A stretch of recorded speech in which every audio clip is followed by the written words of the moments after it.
অনেক সময় মাহফিলে গেলে বলে ভাই রাষ্ট্র বিরোধী কথা বললেন না। আচ্ছা, রাষ্ট্র বিরোধী কথা আমরা কেন বলবো? এই রাষ্ট্র তো আমাদের। এই রাষ্ট্র কাদের?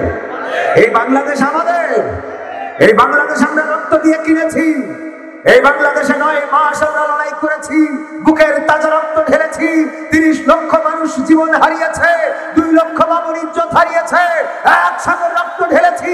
এই রাষ্ট্রের বিরুদ্ধে কথা বলা তো দূরের কথা, রাষ্ট্রের বিরুদ্ধে যারা কথা বলবে, ষড়যন্ত্র করবে, তাদেরকে ছেড়ে দেওয়া হবে না। রাষ্ট্রবিরোধী কোনো কথা বলা যাবে? রাষ্ট্রবিরোধী কথা যারা বলবে তাদেরকে ধরে পুলিশে সোপর্দ করে দিবেন, তাদেরকে আইনের আওতায় নিয়ে আসবেন। এই রাষ্ট্র খেলা করে আসে নাই।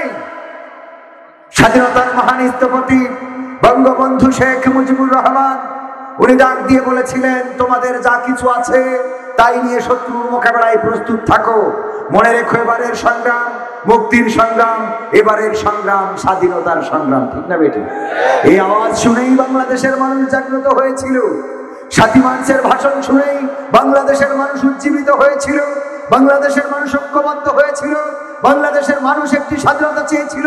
বাংলাদেশের মানুষ নির্যাতন মুক্ত, জুলুম মুক্ত, শোষণ মুক্ত, দুঃশাসন মুক্ত, ধর্ষণ মুক্ত, অপমান মুক্ত, লাঞ্ছনা মুক্ত, বঞ্চনা মুক্ত, গঞ্জনা মুক্ত একটি বাংলাদেশ চেয়েছিলেন।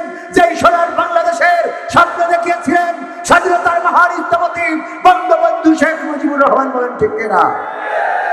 উজ্জীবিত হয়ে লড়াই করেছেন, রক্ত ঝরিয়েছেন, রাতের পর রাত বাইরে ঘুমিয়েছেন, খেয়েছেন না খেয়ে থেকেছেন। আমার দেশের মায়েরা তাদের সন্তানদেরকে রাজপথে নামিয়ে দিয়েছেন, যাও যুদ্ধ করো, দেশকে স্বাধীন করো। আমরা রক্ত দিয়ে দেশ স্বাধীন করেছি। রাষ্ট্রের বিরুদ্ধে কথা আমরা বলি না, বরং রাষ্ট্রের বিরুদ্ধে যারা ষড়যন্ত্র করে, রাষ্ট্রের বিরুদ্ধে তো তারা ষড়যন্ত্র করে যারা বেগম পাড়ায় বাড়ি বানাচ্ছে। ওরা বাংলাদেশে সাকসেস নয়, ওরা বাংলাদেশে থাকতেও চায় না, ওরা বাংলাদেশে সম্পদ জমা করে না, ওরা বাংলাদেশে ঘর করে না, বাড়ি করে না, বাংলাদেশে ব্যবসা করে না, বেগম পাড়ায় বাড়ি করে। বলেন ঠিক কিনা? এরাই হলো প্রকৃত রাষ্ট্রের বিরুদ্ধে লোক, যারা সুইস ব্যাংকে টাকা রাখে। আমার দেশের অসংখ্য রেমিটেন্স যোদ্ধা যারা বিশ্বে, ওরে ভাই কথা বলতে দেন না, এতক্ষণ কোন আছে বসতে খেতে পাঠাই দেন।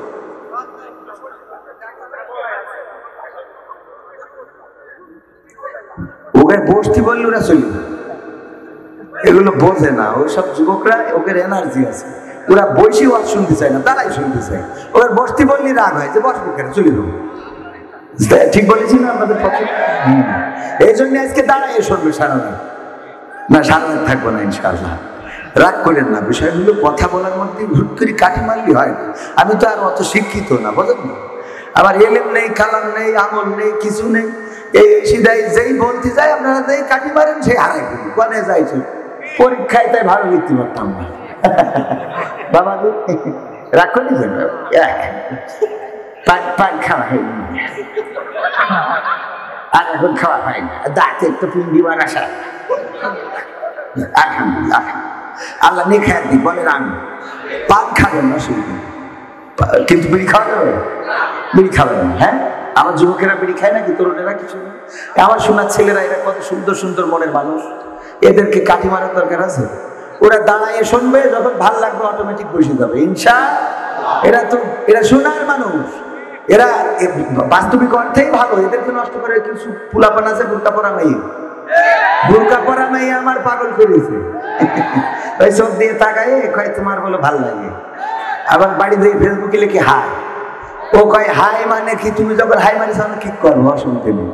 এই হাই কি কে দিয়ে ওরা সামলাই করবে, তাহলে মানুষ ভালো কথা কয় না। এদের তো হাই দেশে কয় আপনি আমার দিকে তাকান না কেন? ও তুমি তাহলে সে জান্নাতুল ফেরদাউস।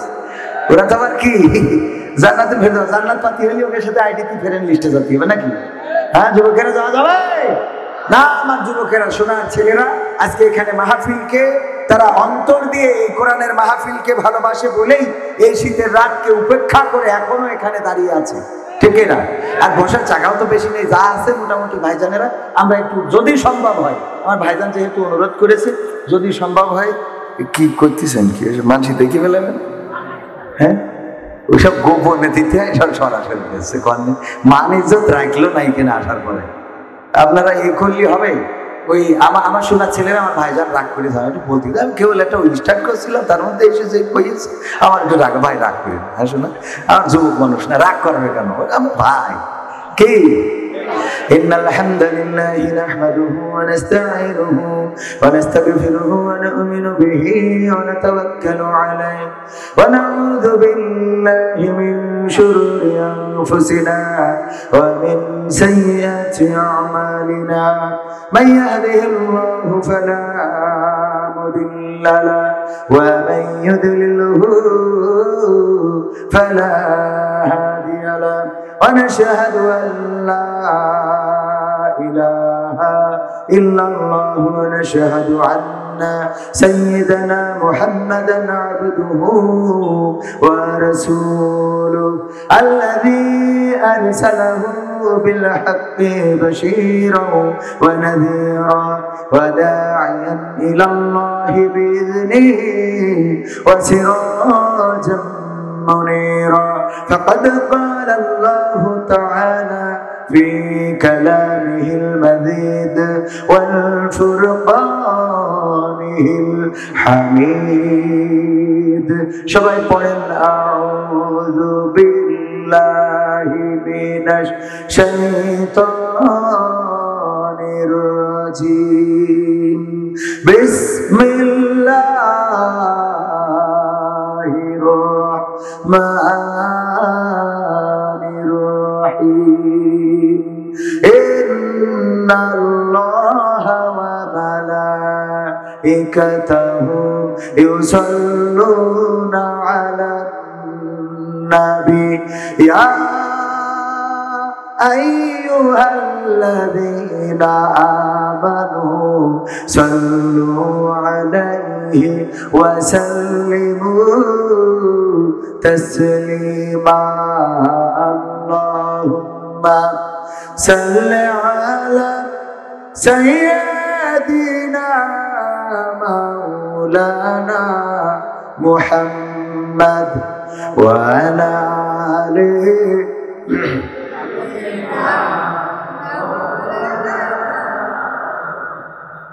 এসো হে রাসূল আবার ফিরে আমাদের মাঝে রে নতুন করে খুতবা দিতে কাবার মিনার পরে আল্লাহুম্মা সাল্লি আলা সাইয়্যিদিনা মাওলানা মুহাম্মদ ওয়া আলা আলি সাইয়্যিদিনা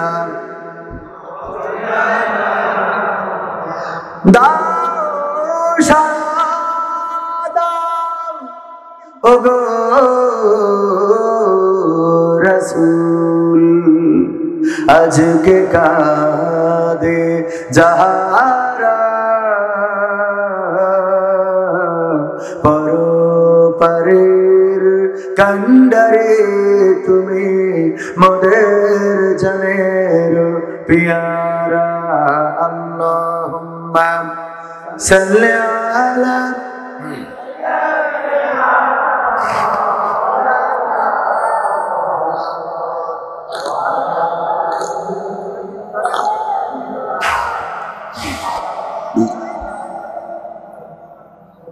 রঙ্গরসের দিন ছিল আমার একদিন 12 ঘন্টা বেলায় আমার সন্ধ্যা হইল পাখি উড়ে যাওয়ার বুঝি সময় হলো ঠিক না রঙ্গরসের দিন ছিল আমার একদিন রঙ্গরসের দিন ছিল আমার একদিন 12 ঘন্টা বেলায় আমার সন্ধ্যা হইল পাখি উড়ে যাওয়ার বুঝি সময় হলো পাখি উড়ে যাওয়ার বুঝি সময় হলো শরীরে চামড়া ছিল টান, মিষ্টি সুরে গাইতাম গান, গলার আওয়াজ আমার কত দূরে যাইতো।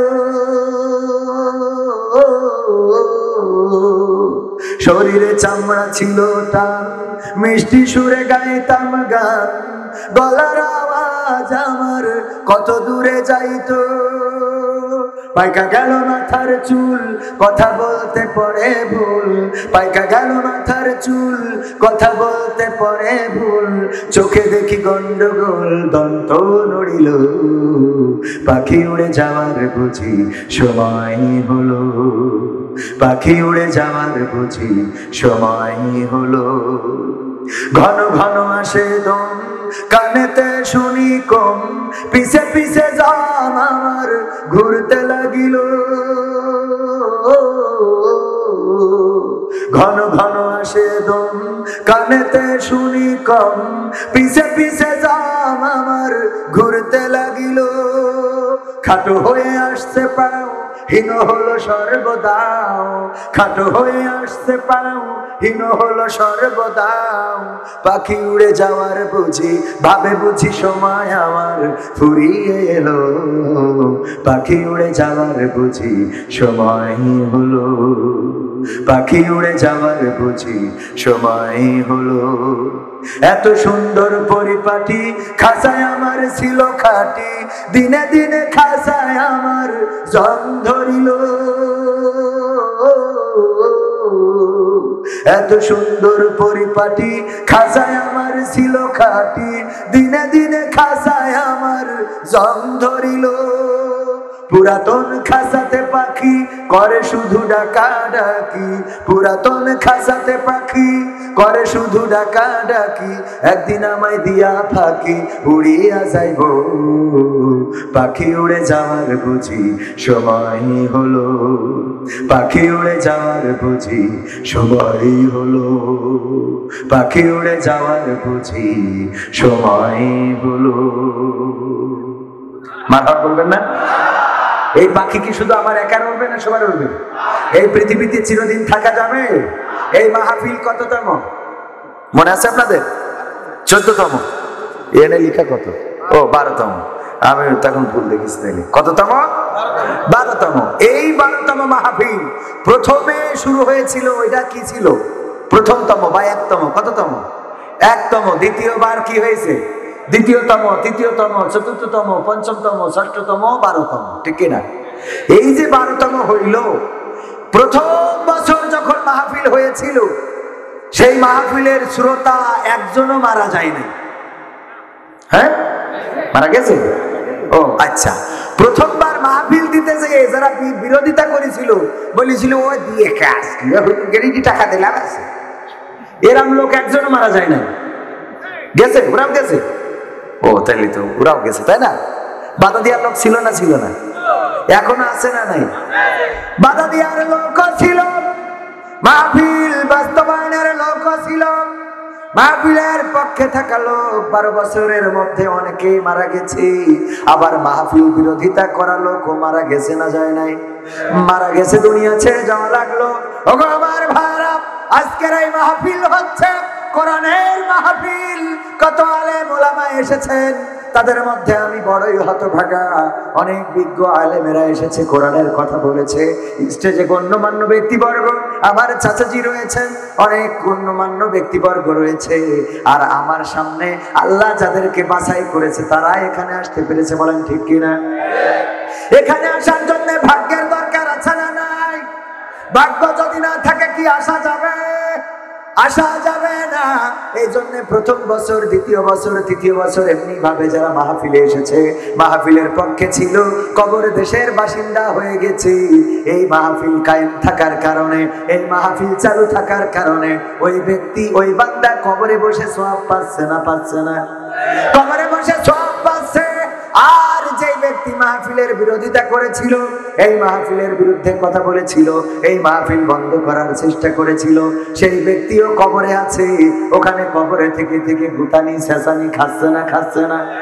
ও আমার ভাইরা, এই জন্য আজকে পর্যন্ত আমরা যারা হায়াত পেয়েছি, যদি আমরা মাথায় নিয়ে এই মাহফিলটা কোরআনের এখানে আসলাম, বসলাম, আল্লাহ কবুল করেছেন তাই আসতে পেরেছি। আল্লাহ চাইলে এই মাহফিল আপনার আমার জন্য নাজাতের ওসিলা হতে পারে না? পারে না? মুসলমানদের ওয়াজ কি শোনাবো? আমি দেখি যারা ওঠে, ওই দেখেন উঠছে লম্বা পাঞ্জাবি, এর আগে উঠেছে লম্বা পাঞ্জাবি, ওই যে হাঁটছে দেখেন সব লম্বা পাঞ্জাবি। আমি কাদের ওয়াজ শোনাবো? ম্যাক্সিমাম জায়গায় দেখি উড়াই ঠিক নেই। কথা সত্য না মিথ্যা? পুরা ঘুরে বেড়াবে ফুর্তি করে, টাল্টি বাল্টি যত রকম আছে, আর সাধারণ মানুষের ওয়াজ শোনাবে। তোমার অবস্থা দেখি সাধারণ মানুষ কি ওয়াজ শুনবে? কথা কয় না। এই ঘটনা বেশিরভাগ ওই দেখেন যাচ্ছে, উঠে দেখেন আছে কি না প্রমাণ দেখেন। প্রায় মাহফিলে এই আচরণ গুলো দেখি।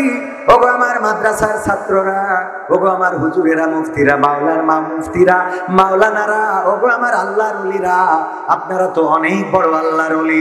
অনেক হুজুর বলে কবির বিন সামাদের স্টেজে উঠানো মানে কিয়ামতের আলামত। বলেন সুবহানাল্লাহ। নাউজুবিল্লাহ বলা যাবে না, কি বলতে হবে? সুবহানাল্লাহ। কেন বলতে হবে আমি আপনাকে বুঝাই দিই। সুবহানাল্লাহ কেন বলবে? কিয়ামত যদি হয়ে যায়, কিয়ামত কায়েম হয়ে গেল, আপনি আল্লাহর ওলি। কারণ আপনি জানেন কবির বিন সামাদকে স্টেজে উঠালে কিয়ামত হবে তাড়াতাড়ি। কিয়ামতের আলামত এটা। আলামত প্রকাশ হইলে কিয়ামত তাড়াতাড়ি হবে কিনা? গর্ভবতী স্ত্রী ব্যথায় কাতরাচ্ছে, এই ব্যথা যখন উঠেছে পরিবারের লোক কান্না শুরু করে দেয় নাকি? কি করে? ও আল্লাহ, আমার বউ মরে যাবে, এই বলে। কি বলে? আমার স্ত্রীর প্রসব বেদনা শুরু হয়েছে, কিছুক্ষণের মধ্যে আমি আব্বা হয়ে যাব। ঠিক না বেটি? দাদা বলে আমি দাদা যে হবে, ও বলে আমি দাদা হতে যাচ্ছি, আমার নাতি হবে। এই প্রসব বেদনা যখন ওঠে তখন বাড়ির সবাই অপেক্ষায় থাকে আনন্দের জন্য। ঘরের মধ্যে যত চিৎকার হোক, চেঁচামেচি হোক, অপেক্ষায় থাকে। একটু কষ্ট লাগলেও মনের মধ্যে আনন্দ কম না বেশি? কম না বেশি? তার মানে প্রসব যন্ত্রণা, কান্নাকাটি যখন উঠে গেল, তখন বাড়িতে নতুন মেহমান চলে আসলো। একজন দাদা হলো, একজন দাদি হলো, একজন নানা হলো, একজন নানি হলো, একজন মামা হলো, একজন মামি হলো, একজন বাবা হলো, একজন আম্মু হলো। ঠিক কিনা? তার মানে প্রসব যন্ত্রণা আনন্দের, কিয়ামত আনন্দের। যেই ব্যক্তি বলে কবির বিন সামাদ সেই স্টেজে ওঠা মানে কিয়ামতের আলামত, তার মানে সে আল্লাহওয়ালা, সে বোঝে কি করলে কিয়ামতের আলামত হবে। এবার আরেকটু বুঝাই, যদি স্ত্রী গর্ভবতী, যদি প্রসব বেদনা শুরু হয়, সবাই কি বুঝতে পারে না কি যে বাচ্চা হবে? গ্রামের কিছু ধাত্রী আছে, তাদেরকে ডেকে আনে, আসো আমার স্ত্রী কেমন করতেছে, এসে কয় খুশি হয়ে যা। আছে না নাই? তার মানে ওরা বুঝতে পারে আলামতটা বাচ্চা হওয়ার নাকি অন্য কিছু। ঠিক না? আলামতটা বাচ্চা হওয়ার এরকম বুঝালো কাছে না নাই? তার মানে কিয়ামতের আলামত যে বোঝে ও তো ধাত্রী, ও তো বোঝে যে কিয়ামত হবে। আলামত হলো কবির বিন সামাদ স্টেজে উঠেছে কিয়ামতের আলামত। তাইলে কিয়ামত যদি হয়ে যায়, তুমি তো আল্লাহর ওলি, তুমি তো সব বিষয়ে জানেওয়ালা, কিয়ামত হওয়ার সাথে সাথে জান্নাত পাবে না? পাবে না? আচ্ছা, জান্নাতে কি কোনো কষ্ট আছে? ওখানে কি ইমামতি করে খাওয়া লাগবে? মাদ্রাসা পড়ানো লাগবে? এই সকালবেলা শীতের সকাল উজু করা লাগবে? ওখানে লাগবে না। আপনার শীতে ঘুম ভেঙে মুয়াজ্জিন আজান দিতে যাওয়া লাগবে না, ইমাম সাহেব নামাজ পড়ানো লাগবে না। ওখানে আপনার কোনো কষ্ট করা লাগবে না, কষ্ট করে খাওয়া লাগবে না। খাওয়াবেন কে? যা চাইবেন তাই খাওয়াবেন। তাইলে আপনি আমার স্টেজে উঠা মানে যদি কিয়ামতের আলামত হয়, আলহামদুলিল্লাহ বলবেন, সুবহানাল্লাহ বলবেন। কারণ কিয়ামত হওয়ার সাথে সাথে তো আপনি জান্নাতে। আপনার কষ্ট কমে গেল। কথা কয় না? তাহলে আপনি খুশি হন কেন? কথা কি বুঝতে পারিছি? এই মানুষটা খুশি হয়ে বলে না খুশি হয়ে, খুশি হয়ে বলে যে একজন নাট্যকারকে কেন স্টেজে উঠিয়ে দেওয়া হলো? আমি কোরআনের মাহফিলের স্টেজে উঠে তো নাটক করি না, নাটক করতেও আসি না, নাটক করার প্রয়োজনও নেই। আমি নাটক করি আমার এই সোনার টুকরা যুবকদের জন্য। যেই যুবকেরা কিছুক্ষণ আগেও ছিল, এখানে ছিল। আমি আসার আগে কি ছিল? আমি আসার আগে ঘুরে বেরিয়েছে, চার দোকানে বাদাম কিনেছে, বিড়ি টেনেছে, সিগারেট টেনেছে। আর যদি পেরিয়েছে মেয়ে মানুষ যেই গেট দেখেছে, অনেক জায়গায় যেয়ে দেখি মাহফিল হইলো, মাহফিলি 43 জন স্বেচ্ছাসেবক, একটাও খুঁজে পাওয়া যাচ্ছে না। খুঁজে খুঁজে দেখা যায়, খুঁজে পাবে কি সব মহিলাদের গেটে। স্বেচ্ছাসেবক সব ওখানে দায়িত্ব পালন করে। আছে না নাই? আমার যুবকেরা সবাই না, এখানে কিন্তু আমি অনেকে আছে, দুই একজন থাকতে পারে। তারপরেও তারা এখানে আসলো, দাঁড়ালো, দুই একটা কথা শুনে যদি ভালো লাগে, আল্লাহ চাইলে ওদের হেদায়েত করতে পারে না? পারে না? একজন যুবক যদি বেনামাজি থেকে নামাজি হয়ে যায়, আমি কবির আমার নাটক সফল। আপনারা দেখেছেন কিনা জানি না, শুনলেও হয়তো খুশি হতে পারেন। গত পরশুদিন মাহফিল ছিল চাপাই নবাবগঞ্জ গোমস্তাপুর। আমি যখন রেস্টে রয়েছি, খাওয়া দাওয়া শেষ করলাম, আমার কাছে কিছু যুবক আসলো, এসে বলছে, হুজুর আপনার সাথে একজন কথা বলতে চায়। আমি বললাম কোথায়? পাশের ঘরে গেলাম, সেখানে একজন হিন্দু মানুষ, তার নাম অনিল সাহা সম্ভবত, আমি নামটা ভুলে গেছি। এই হিন্দু মানুষটা যুবক ছেলে বলতেছে, হুজুর আমি আপনার হাতে হাত রেখে মুসলমান হতে চাই। আমি বললাম কেন মুসলমান হতে চাও? আমি ওই জায়গার যারা স্থানীয় চেয়ারম্যান, সাবেক চেয়ারম্যান, সবাইকে ডেকে বললাম আপনারা ওনাকে চেনেন নাকি, ওনার অ্যাড্রেসটা দেখেন। বললো হ্যাঁ চিনি, আমাদের এলাকার সন্তান, সে মুসলমান হতে চায়। আমাদের কাছে আগেও প্রকাশ করেছে এবং ওর আবেগটা হলো আপনার হাতে হাত দিয়ে মুসলমান হবে। আমি বললাম আলহামদুলিল্লাহ, তুমি মুসলমান হতে চাও। কেউ কি তোমাকে কোনো প্রলোভন দেখিয়েছে নাকি? কয় না। কোনো মেয়ের সাথে কি প্রেম করেছো যাকে বিয়ে করার জন্য মুসলমান হতে হবে? এমনও ঘটনা ঘটে না? ঘটে না? আজকে দেখলাম প্রেমের টানে জাপানিজ তরুণী, 45 বছরের তরুণী, কয় বছরের, বিদেশ থেকে যেটাই আসে সব তরুণী, পত্রিকায় লিখবে দেখবেন বিদেশ থেকে প্রেমের টানে এক মালয়েশিয়ান তরুণী এসে হাজির। বয়স কত? 53 বছর। বয়স কত? 53। সেও কি তরুণী। আজকে দেখলাম সিলেটে এসেছে জাপানিজ একজন, প্রেমের টানে চলে এসেছে। আর আমার বাঙালিদের প্রেম আছে না নাই? কিছু থাকুক আর না থাকুক প্রেম আছে। নিজের বজন্যি না থাকলেও সবগুলির বজন্যি আছে না নাই? নিজের বজন্যি অত প্রেম আসে না। এই প্রেম স্বর্গ থেকে এসে জীবনে অমর হয়ে রয়। সেই প্রেম তুমি আমাকে দিও, জেনে নিও তুমি আমার বউয়ের সেই প্রিয়। ও সবদুলির মা, তুমি আমার বউয়ের সেই প্রিয়। বলেন নাউজুবিল্লাহ। ঠিক না? ঠিক। এমন গান শুনাইনোর বান্দা আছে না নাই? পরের বউকে গান শুনায়, নিজের বউ ঘরে রেখে অন্যের বউয়ের সাথে ভালো ভালো কথা বলে, মিষ্টি মিষ্টি কথা বলে। এই করা যাবে নাকি যাবে না? বলেন যাবে? নিজের বউয়ের সাথে ভালো কথা বলবেন, রাজি আছেন? অনেকে আছে বউয়ের সাথে ভালো কথা বলে না, সুন্দর করে কথা বলে না। ওগো আমার ভাইয়েরা, যে হিন্দুর কথা বলছিলাম, এই হিন্দু যুবকটা, আমি বললাম কোন প্রেমের টানে কি তুমি মুসলমান হচ্ছ নাকি? ডার্লিং তোমাকে বিয়ে করবে না? বললো না হুজুর এটাও না। আমি বললাম কেউ ভয় দেখাইছে নাকি? যে বাংলাদেশ মুসলিম অধ্যুষিত এলাকা, এইখানে যদি তুমি মুসলমান হও, তাই না হও তাইলে টিকতে পারবা না, এমন কিছু নাকি কইলো না। তাইলে কেন? আদর্শকে ভালোবাসি, ইসলামকে ভালোবাসি, কোরআনকে ভালোবাসি। আপনাদের মুখে কোরআনের কথা জেনেছি, ইসলামের কথা জেনেছি, হৃদয়ঙ্গম হয়েছি, ভালোবেসেছি, এই জন্য কালেমা পড়ে মুসলমান হতে চাই। ও আমার ভাইরা, হাজার হাজার মানুষের সামনে ওই দিন ওই গোমস্তা চাপাই নবাবগঞ্জের গোমস্তাপুরে হিন্দু যুবকটা আমার হাতে হাত রেখে আমার কাছে কালিমা পড়ে ইসলাম ধর্মে দীক্ষা নিয়েছেন। কিন্তু দুঃখজনক হলেও সত্য, আমার মুসলমানদেরকে আজকে ইসলামের পথে নিয়ে আসা যায় না। বলেন ঠিক না বেঠিক? বলেন ঠিক না বেঠিক? ওই দেখেন আমার তুলে উঠেছে, পিছনে তাকান, আজকে সব প্রমাণ দেখাই দেবো। ওই দেখেন তুলে উঠেছে, দেখেন তাকান। তোমাদের আসতে বলে কে মাহফিলে? তোমরা কেন আসবা? পরিবেশ নষ্ট করার জন্য মাহফিলে আসবা না। তোমরা যা করে বেড়াও তাই করে বেড়াও, চাল তুলে বেড়াও, ডাল তুলে বেড়াও। দয়া করে মাহফিলে এসে আমার সাধারণ মানুষদেরকে মাহফিল শোনা থেকে বঞ্চিত করবা না। ঠিক না?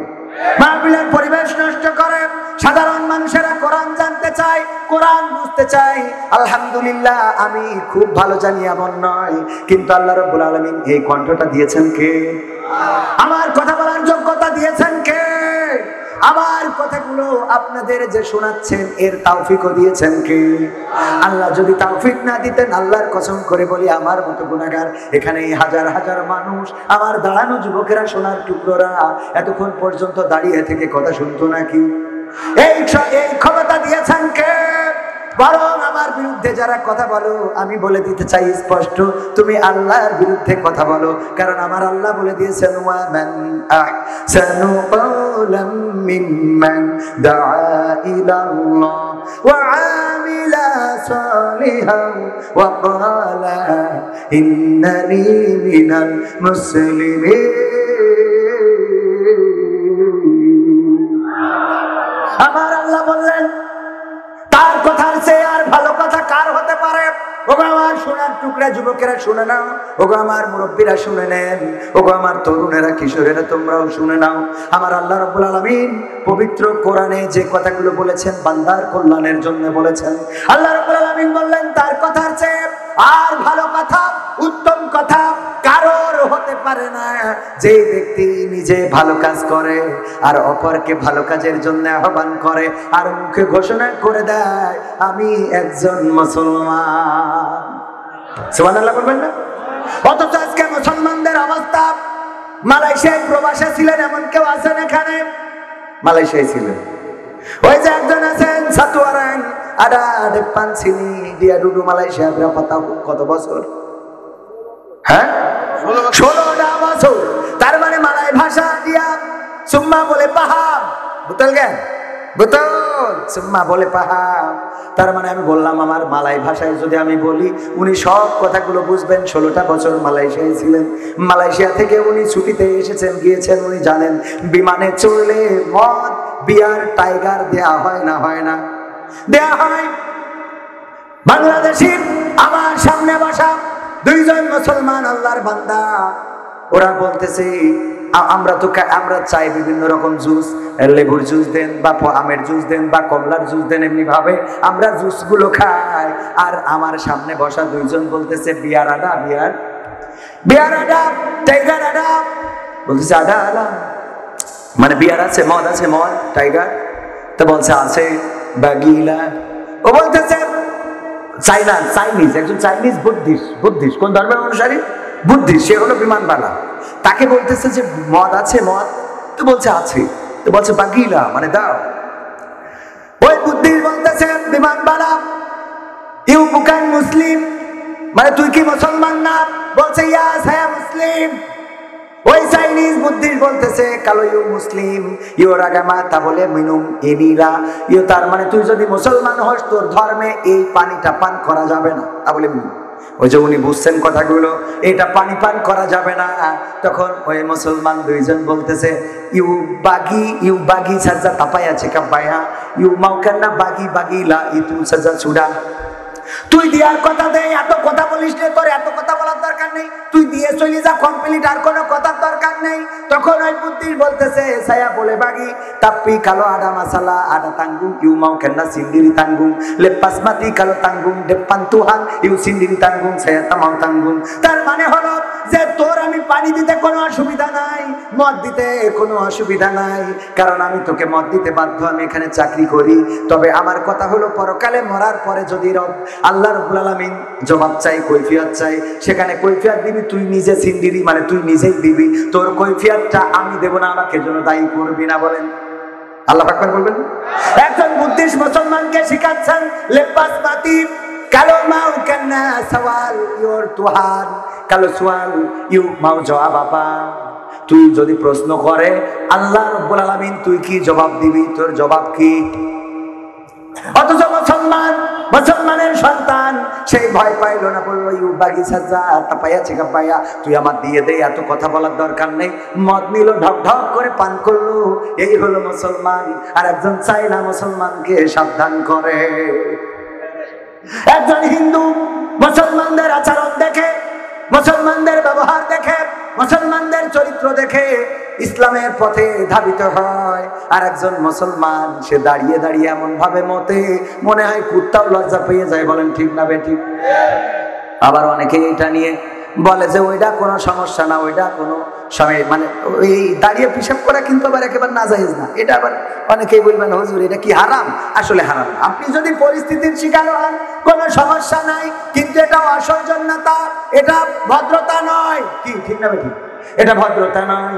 ও আমার ভাইরা, এত কথা বললে তো আপনাদের খারাপ লাগবে যে হুজুর গান শোনানোর কথা, আর হুজুর কেন ওয়াজ করে, এরকম অনেকেই মনে করে না।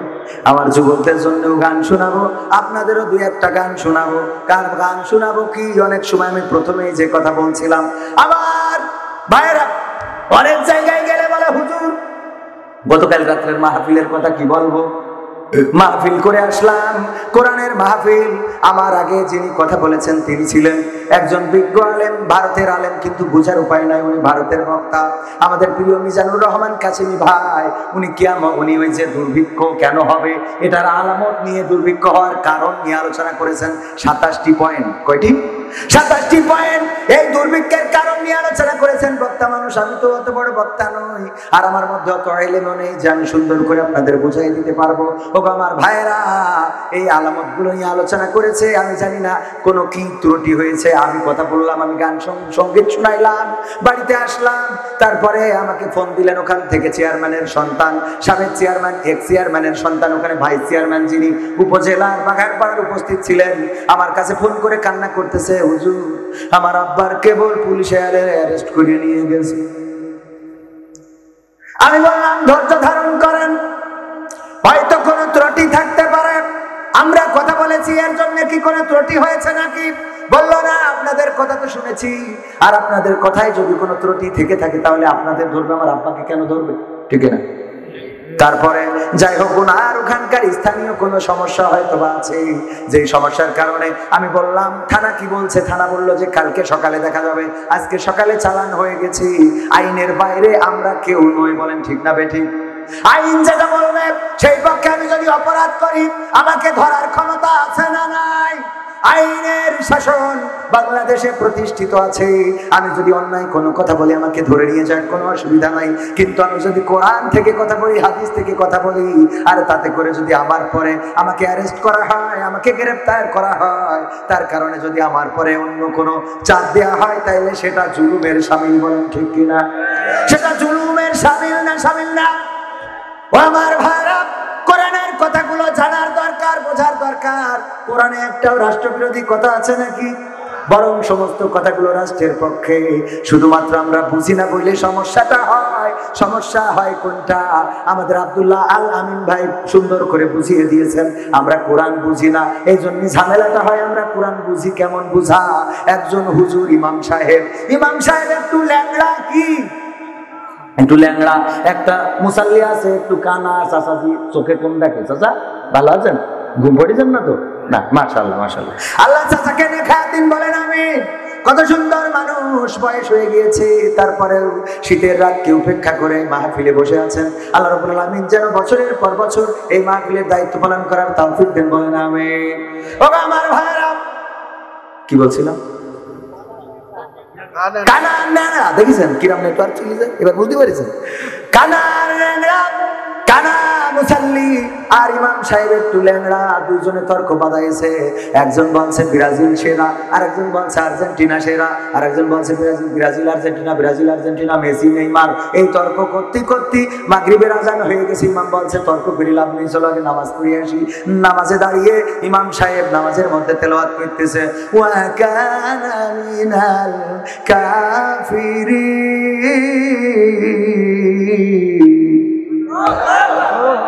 কানা বলতেছে দেখো হুজুর কত বড় খারাপ, চায়ের দোকানে বসে আর্জেন্টিনা ব্রাজিল নিয়ে গোলমাল করলাম, আর হুজুর নামাজের মধ্যে এসে বলছে ওয়া কানা মিনাল কাফির।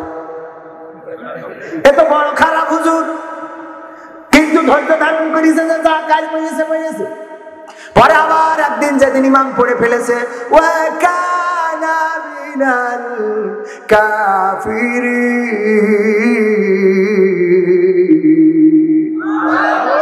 কানা বলছে হুজুর আর পারলাম না, আর আমি সহ্য করতে পারলাম না, সহ্যের সীমারেখা ক্রস করে ফেলেছেন। আগের দিন বলেছেন আমি কিছু বলিনি, আজকে আবার বলছেন ওয়া কানা মিনাল কাফির। আপনি নামাজ দিয়ে বলতেছেন আমি কি বুঝিনি, আমি লুকমা দিচ্ছি, আল্লাহু আকবার, ওয়া খুরা মিনাল ফাসিকিন।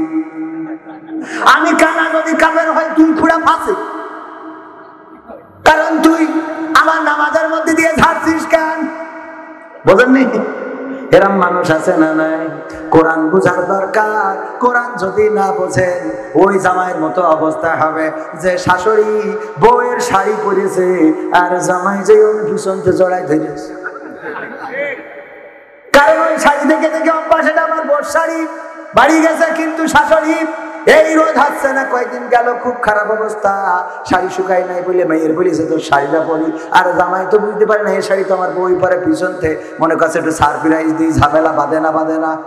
তার মানে হলো যদি ভালো করে না বুঝে নেন, না দেখে নেন, না শিখে নেন, তাইলে ওইরাম শাশুড়ি জড়াই ধরার মতো কাণ্ড ঘটতে পারে না। এই জন্য কোরআন জানার দরকার আছে না নাই? সময়টা তো বড্ড খারাপ, আপনি তো ভাই সব জানেন, বুঝে শুনে কথা বলে ওয়াজের ইতি টানেন। কথা কয় না? সময়টা তো বড্ড খারাপ, আপনি তো ভাই সব জানেন, বুঝে শুনে কথা বলে ওয়াজের ইতি টানেন। উস্কানি ফুসকানি মূলক বলবেন না কোনো কথা, এই মঞ্চে রাজনীতি ভাই করবেন না অযথা।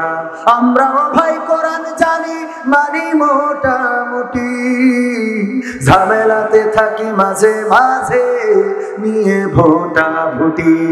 বক্তব্যেতে শিখেছিলাম আলিফ বা তা সা, কোরআন হাদিস মোটেও জানি না এমন কিন্তু না। তাই রাজনীতি চলবে না, ও হুজুর রাজনীতি চলবে না, তাই রাজনীতি চলবে না, হেথায় রাজনীতি চলবে।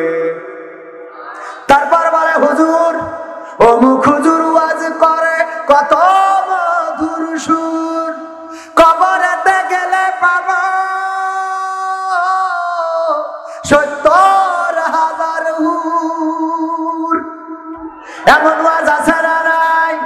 কবরে গেলে বাবা হুর পাবা, গেলে মান পাবা। এমন সুন্দর সুন্দর ওয়াজ করার সময় আবার বলে জাকির নায়েক যেদিন আসবে গো ওই দিন এয়ারপোর্ট ঘেরাও করতে হবে, কারণ সেই ইহুদিদের দালাল টাই পরে কোট পরে প্যান্ট পরে ওরে বাংলার জমিনে ঢুকতে দেওয়া হবে না, তোমরা ২.৫ হাত লাঠি কেটে রাখবা। আমিও রাখলাম যে কবে আসবে ওই দিন, আমরা এয়ারপোর্ট থেকে ঢুকতে কিন্তু না, উনি আসলো না। কয়েকদিন পরে আপনাদের বাড়ির কাছে সীমানা আছে না নাই? ওকে ওই পার থেকে আসলো, নাম বললাম না, যুবকেরা আইসে ঢাকা শহরে ঝাপাইলো কাঁপাইলো নাচাইলো দেখাইলো শুনাইলো, কেউ কোনো কথা বললো না, কোন হুজুর বাধা দিল না, কেউ এয়ারপোর্ট ঘেরাও করার কথা বললো বলে নাই। তখন আমি বুঝে নিলাম জাকির নায়েক খারাপ আর আমার উনারা হইলো হালাল। বলেন সুবহানাল্লাহ। ও নাউজুবিল্লাহ, দেখছেন আমার ভুল করে ফেলেছি, আমি আমার ভুল করে ফেলেছি। আমার ভাইরা, ওদের বিরুদ্ধে কথা বলার কেউ আছে না? নাই। আমার যুবকেরা যখন রাত ১টার সময় প্রজেক্টর লাগায় এই আর্জেন্টিনা ব্রাজিলের খেলা দেখলো, কেউ কোনোদিন আমার যুবকদের নিষেধ করেছে? বলেন, হাত তুলে বলেন যে আমি করেছি। কেউ করেননি। নিষেধ করেছেন কখন? এই যে বাচ্চা ছেলেরা যখন মসজিদে গিয়েছে, মসজিদে যাই হঠাৎ ছেলে দিলে কিরা কেসিছে কিরা পাইতেছে, ওই নিয়ে একটু হাসাহাসি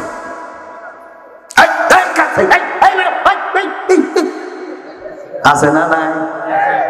এই বাচ্চাটা ওখানে একটু দুষ্টামি বোঝে না, বাচ্চা শিশু নিষ্পাপ মানুষ, এখনো তার নামাজের বয়স হয়েছে নাকি? ছোট মানুষ মসজিদে যাচ্ছে এবং নিয়ে যেতেও হবে। এই বাচ্চা ছেলেটা যখন মসজিদে যায়, যদি একটু হাসাহাসি করে, যদি একটু কথা বলে ফেলে, তখন তার ধমক দেওয়ার লোক আছে না নাই? আবার আমার যুবকেরা সোনার ছেলেরা যদি মসজিদে যায়, যে যদি সামনের কাতারে দাঁড়ায়, সামনের কাতারে, এই তুই পিছন, এই তুই কেন দাঁড়াইছিস কেন, আছে না নাই? অথচ তার উৎসাহ দেওয়ার দরকার ছিল না, উৎসাহ দরকার ছিল এই যুবকের, কিন্তু না, সেই যুবককে বললো ভাই পিছনে থাকে। মুরব্বীরা কত পিছনে, এই মুরব্বীরা তো পিছনে থাকবে, ও তো মুরব্বী বয়সেই নামাজ পড়ছে, ও তো যুবক কালে পড়েনি। যুবক কালে মানুষের ভাইয়ের রাজঝাড়ি খাইতাম, এটা তো ছোট অপরাধ। আর বড়টা হইলো প্রবাসীর বউদের বাড়ি থাকতে দাওনি, কথা হয় না? এরকম যুবক আছে না? এরকম যুবক এখন আছে না নাই? এরা আল্লাহ, আমি মাঝে মাঝে বলি ওই যে অন্ধ দেখবেন যে ভিক্ষে করে রাজপথে, ভিক্ষে করে আল্লাহ আল্লাহ আল্লাহ আল্লাহ, আছে না? অন্ধ ভিক্ষে করে,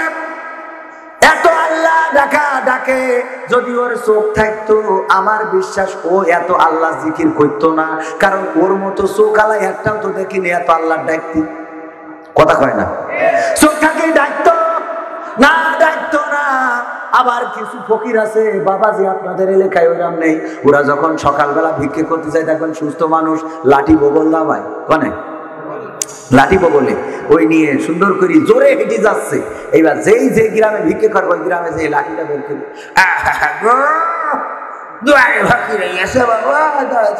একটু তাড়াতাড়ি দাও। কে কি হবে বেঁচে থেকে অযথা বিদ্যা শিখে, যদি না গড়তে পারি শোষণবিহীন সমাজটাকে? কি হবে বেঁচে থেকে? শোনাবো ও মুখ হুজুর ওয়াজ করে কত মধুর সুর, কবরেতে গেলে পাবো ৭০,০০০ হুর।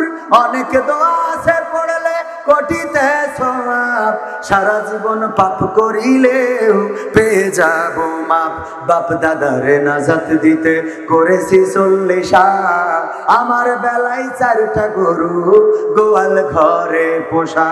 আমিও ভাই কিছুটা জানি, মানি না তা না, ছোটবেলায় শিখেছিলাম আলিফ বা তা সা। তাই রাজনীতি চলবে না ও হুজুর, রাজনীতি চলবে না, তাই রাজনীতি চলবে না ও ভাই, রাজনীতি চলবে। তারপর কি বলে হুজুর, ও হুজুর শোনেন, মিলাদ করি কিয়াম করি যাই বাবার মাজার, হয়তো একটু বিড়ি টানি গিয়ে ওই আসমান খোলার বাজারে। কি মিলাদ করি কিয়াম করি যাই বাবার মাজার, হয়তো একটু বিড়ি টানি গাঙ্গির বাজারে। ফজর নামাজ হয় না পড়া, থাকি তখন নিদে, আল্লাহর কিরে হয় না কাজা, নামাজটা 2 ঈদে।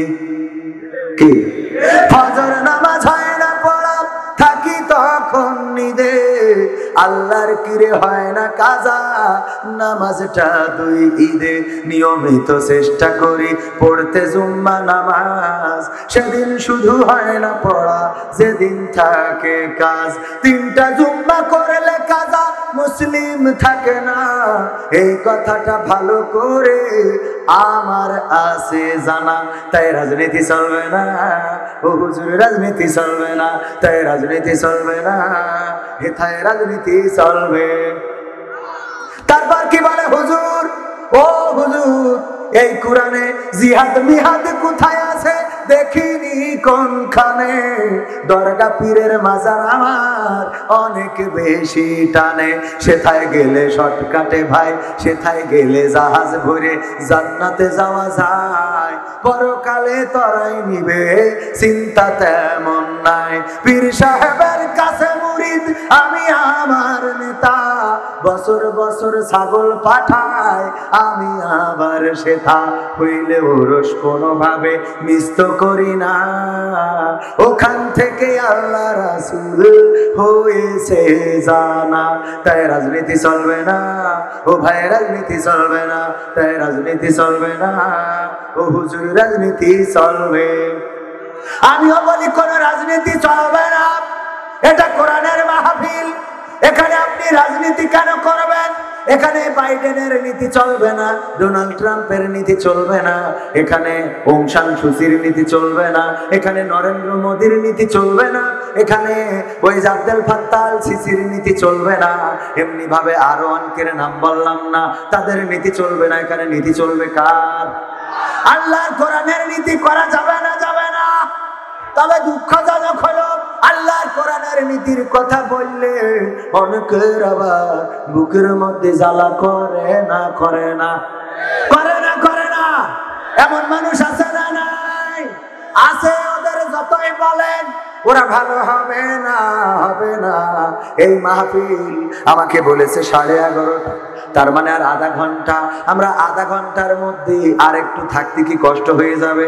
এর মধ্যে 2-1 উঠছেন এমন খেয়াল করছি আমি, 2-1 উঠছে, বেশি না, 2-1 শেষ পর্যন্ত একটু হাত দেখতে চাই। দেখেন তো সবাই হাত তুলছে। নারায়ে তাকবীর, নারায়ে তাকবীর, হাত নামান, হাত তুললেন। যদি চলে যান, আমাকেও দেখিয়েছেন, আল্লাহকেও দেখিয়েছেন, আপনি যদি চলে যান দায়ী থাকবেন কার কাছে? তবে এরপরেও যদি কেউ চলে যায় আমাদের কোনো অসুবিধা নাই, কারণ আমরা বুঝি সেটা জাতের না। কি কিসের না? কেমন আমার চাচাজি মুরগি পুষিল, যখন সংসারে আলাদা হইল তখন মুরগি পুষিল আমাদের আন্টি। এখন চাচাজি যখন শাশুড়ি আইলো, মুরগি ডিম পেড়েছে 10টা 5টা ডিম সেদ্ধ করে খাওয়াই দেয় শাশুড়ি। ওই মুরগিটা যখন তাওয়া লাগা হয়েছে তখন আমার চাচার বলতেছে যে মুরগি তাওয়া দেবে, 5টা ডিম বসাই লাভ কি, তুমি এক কাজ করো আর 4-5টা ডিম খুঁজে নিয়ে আসো গ্রামতে। চাচা সারা গ্রাম খুঁজে খুঁজে মুরগির ডিম পাইনি, 5টা হাঁসের ডিম পেয়েছে। করা হাঁসের ডিম মুরগির পেটের নিচেই দিয়েছে, বাচ্চা ফুটবে না, ফুটবে না।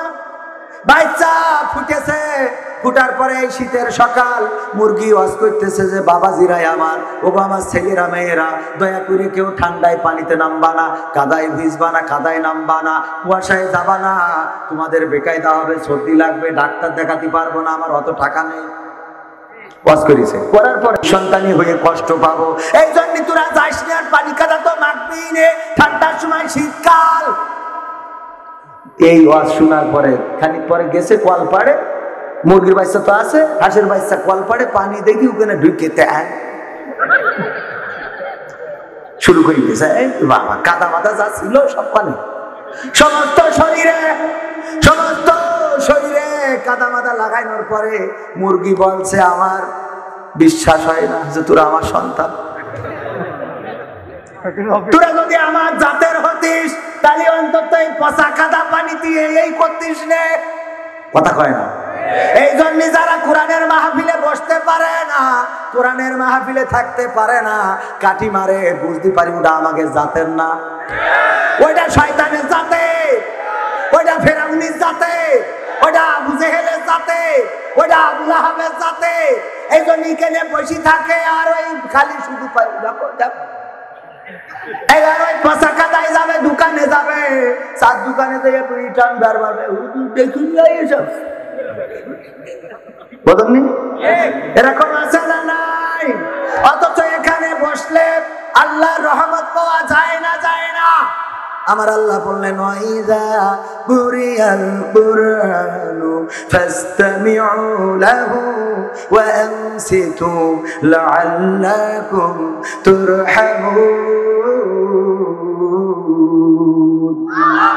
আমার আল্লাহ বললেন ওগো আমার বান্দারা, যখন তোমাদের সামনে কোরআন তেলাওয়াত করা হয়, কোরআন থেকে পড়া হয়, কোরআন থেকে বলা হয়, তখন তোমরা তোমাদের হৃদয়ের কান দিয়ে শোনো, যাতে করে তোমাদের উপরে আল্লাহর রহমত বর্ষণ হতে পারে। বলেন সুবহানাল্লাহ। সুবহানাল্লাহ যে বললেন কত বড় নিয়ামত পেয়ে গিয়েছেন আপনি কল্পনাও করতে পারেন না। বিশ্ব নবী বললেন, বুখারী শরীফের হাদিস, আল্লাহর নবী বললেন যখন কোনো বান্দা সুবহানাল্লাহ বলেন, আল্লাহ অনেক পবিত্র, এই উচ্চারণটা করে সুবহানাল্লাহ, আল্লাহ রাব্বুল আলামিন তারপরে এত খুশি হয়ে যায়, দুনিয়ার পরে এই দুনিয়ার উপরে আসমানের নিচে যত ফাঁকা জায়গা আছে ওই ফাঁকা জায়গা সমপরিমাণ সওয়াব আমলের খাতায় দিয়ে দেয়। সুবহানাল্লাহ বলবেন না? সুবহানাল্লাহ। ওগো মুসলমানেরা, জেগে ওঠার দরকার আছে। মুসলমান হিসেবে আপনাকে একটু ফোঁস করার দরকার আছে। তারা হইলে আজকে আমরা দেখতে পাচ্ছি চট্টগ্রামে যে বীর চট্টলা বলা হয়, সেখানে একজন মুসলমানের সন্তান দাবি জানিয়েছে আজানের আওয়াজ মসজিদের মাইকে দেয়া যাবে না। বলেছে আজানের আওয়াজ মসজিদের মধ্যে সীমাবদ্ধ রাখতে হবে। দীর্ঘদিন ধরে দাবি জানিয়ে আসছে মসজিদের আজানকে মসজিদের মাইকে দেয়া যাবে না, মসজিদের স্পিকারে দিতে হবে ভিতরে, যেন বাইরে না যায়। এই দাবি জানিয়েছে। এটা মুসলমানের দেশ না হিন্দুস্তান? এটা কি আরাকান? এটা কি কাশ্মীর?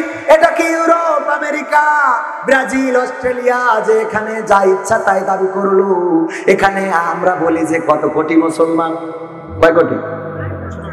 কেউ বলে 16, কেউ বলে 18। খাতা কলমে যা আছে থাক, আর যা হারাই গেছে গেছে, যা মরি গেছে। যদি 16 কোটিও ধরি, এই 16 কোটি মুসলমানের হালত এই হয় কি করে? কথা কয় না? আজান বন্ধ করে দিতে চায়, তাকবীরের আওয়াজ বন্ধ করে দিতে চায়, এমন আছে না নাই? কোরআনের সাথে বন্ধ করে, কোরআনের সাথে সংঘর্ষ করে, এমন মানুষ আছে না নাই? এই মুসলমানদের হালত এত খারাপ কেন? মুসলমান আছে, কিন্তু এই মুসলমানগুলো এখন হয়ে গেছে ওই যে নাসিরউদ্দিন হোজ্জার মতো। সারা জীবন ও কয়েক মাস ধরে নাসিরউদ্দিন হোজ্জা গোশত খায় নাই, গরুর গোশত কিনেছে গাংনীর বাজার থেকে। এসে স্ত্রীর বলছে, স্ত্রী অনেকদিন ধরে গরুর গোশত খায় না, রান্ধো, সুন্দর করে টেস্ট করে রান্না। কি করে রান্না? টেস্ট করে রান্না। আমি গোসল করতে গেলাম, এই যে ঘাট আছে, আপনাদের ঘাট আছে তো নাকি? সাংঘাট, এই সাংঘাটে গেলাম, গোসল করে আসবো, তারপরে খাবো। স্ত্রী রান্না করে, স্ত্রী তো অনেকদিন ধরে খায়নি, স্ত্রী আচ্ছা করে কায়দা করে মেরে দিয়েছে, এক কান করে চাকতি চাকতি 1 কেজি শেষ। এরা নারী আছে না নাই? স্বামীর চুরি করে, টাকা পয়সা মানি ব্যাগে রাখলো, যা পরের দিন দেখে যে তা নাই। এরম আছে না নাই? মানি ব্যাগে থাকে না, ফল ফসল হইলে চুরি করে আব্দুলের মার বলে থইছে, তুই গোপনে ইচ্ছানে যখন আমাদের খুকার বাপ বাজারে যাবে, তোর কাছে 5 কেজি দুবা নেই, টাকাটাও গোপনে দিবি। স্বামীর চুরি করা যাবে যাবে না, ওটাও চুরি। এই চুরি করা যাবে না যদি সন্তানদের প্রয়োজনে হয়, যদি আপনার সাংসারিক প্রয়োজনে হয়, যে স্বামী দিতে চায় না, সেক্ষেত্রে চুরির দরকার নেই, বেচবেন। তবে এটা চুরি মনে করে না, এটা বেচবেন সংসারের জন্য। আপনারও অধিকার আছে না নাই? সংসারের স্ত্রীর অধিকার আছে না নাই?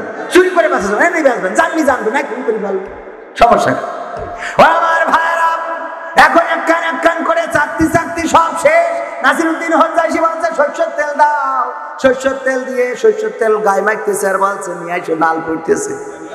অনেকদিন ধরে খাই না গরুর গোশত। এখন যখন এই স্ত্রী করে গোশত না নিয়ে আসে, একটা বিড়াল ধরে নিয়ে, বিড়ালের গলায় দড়ি বেঁধে টানতে টানতে নিয়ে আসে, কি নিয়ে আসে? বিড়াল।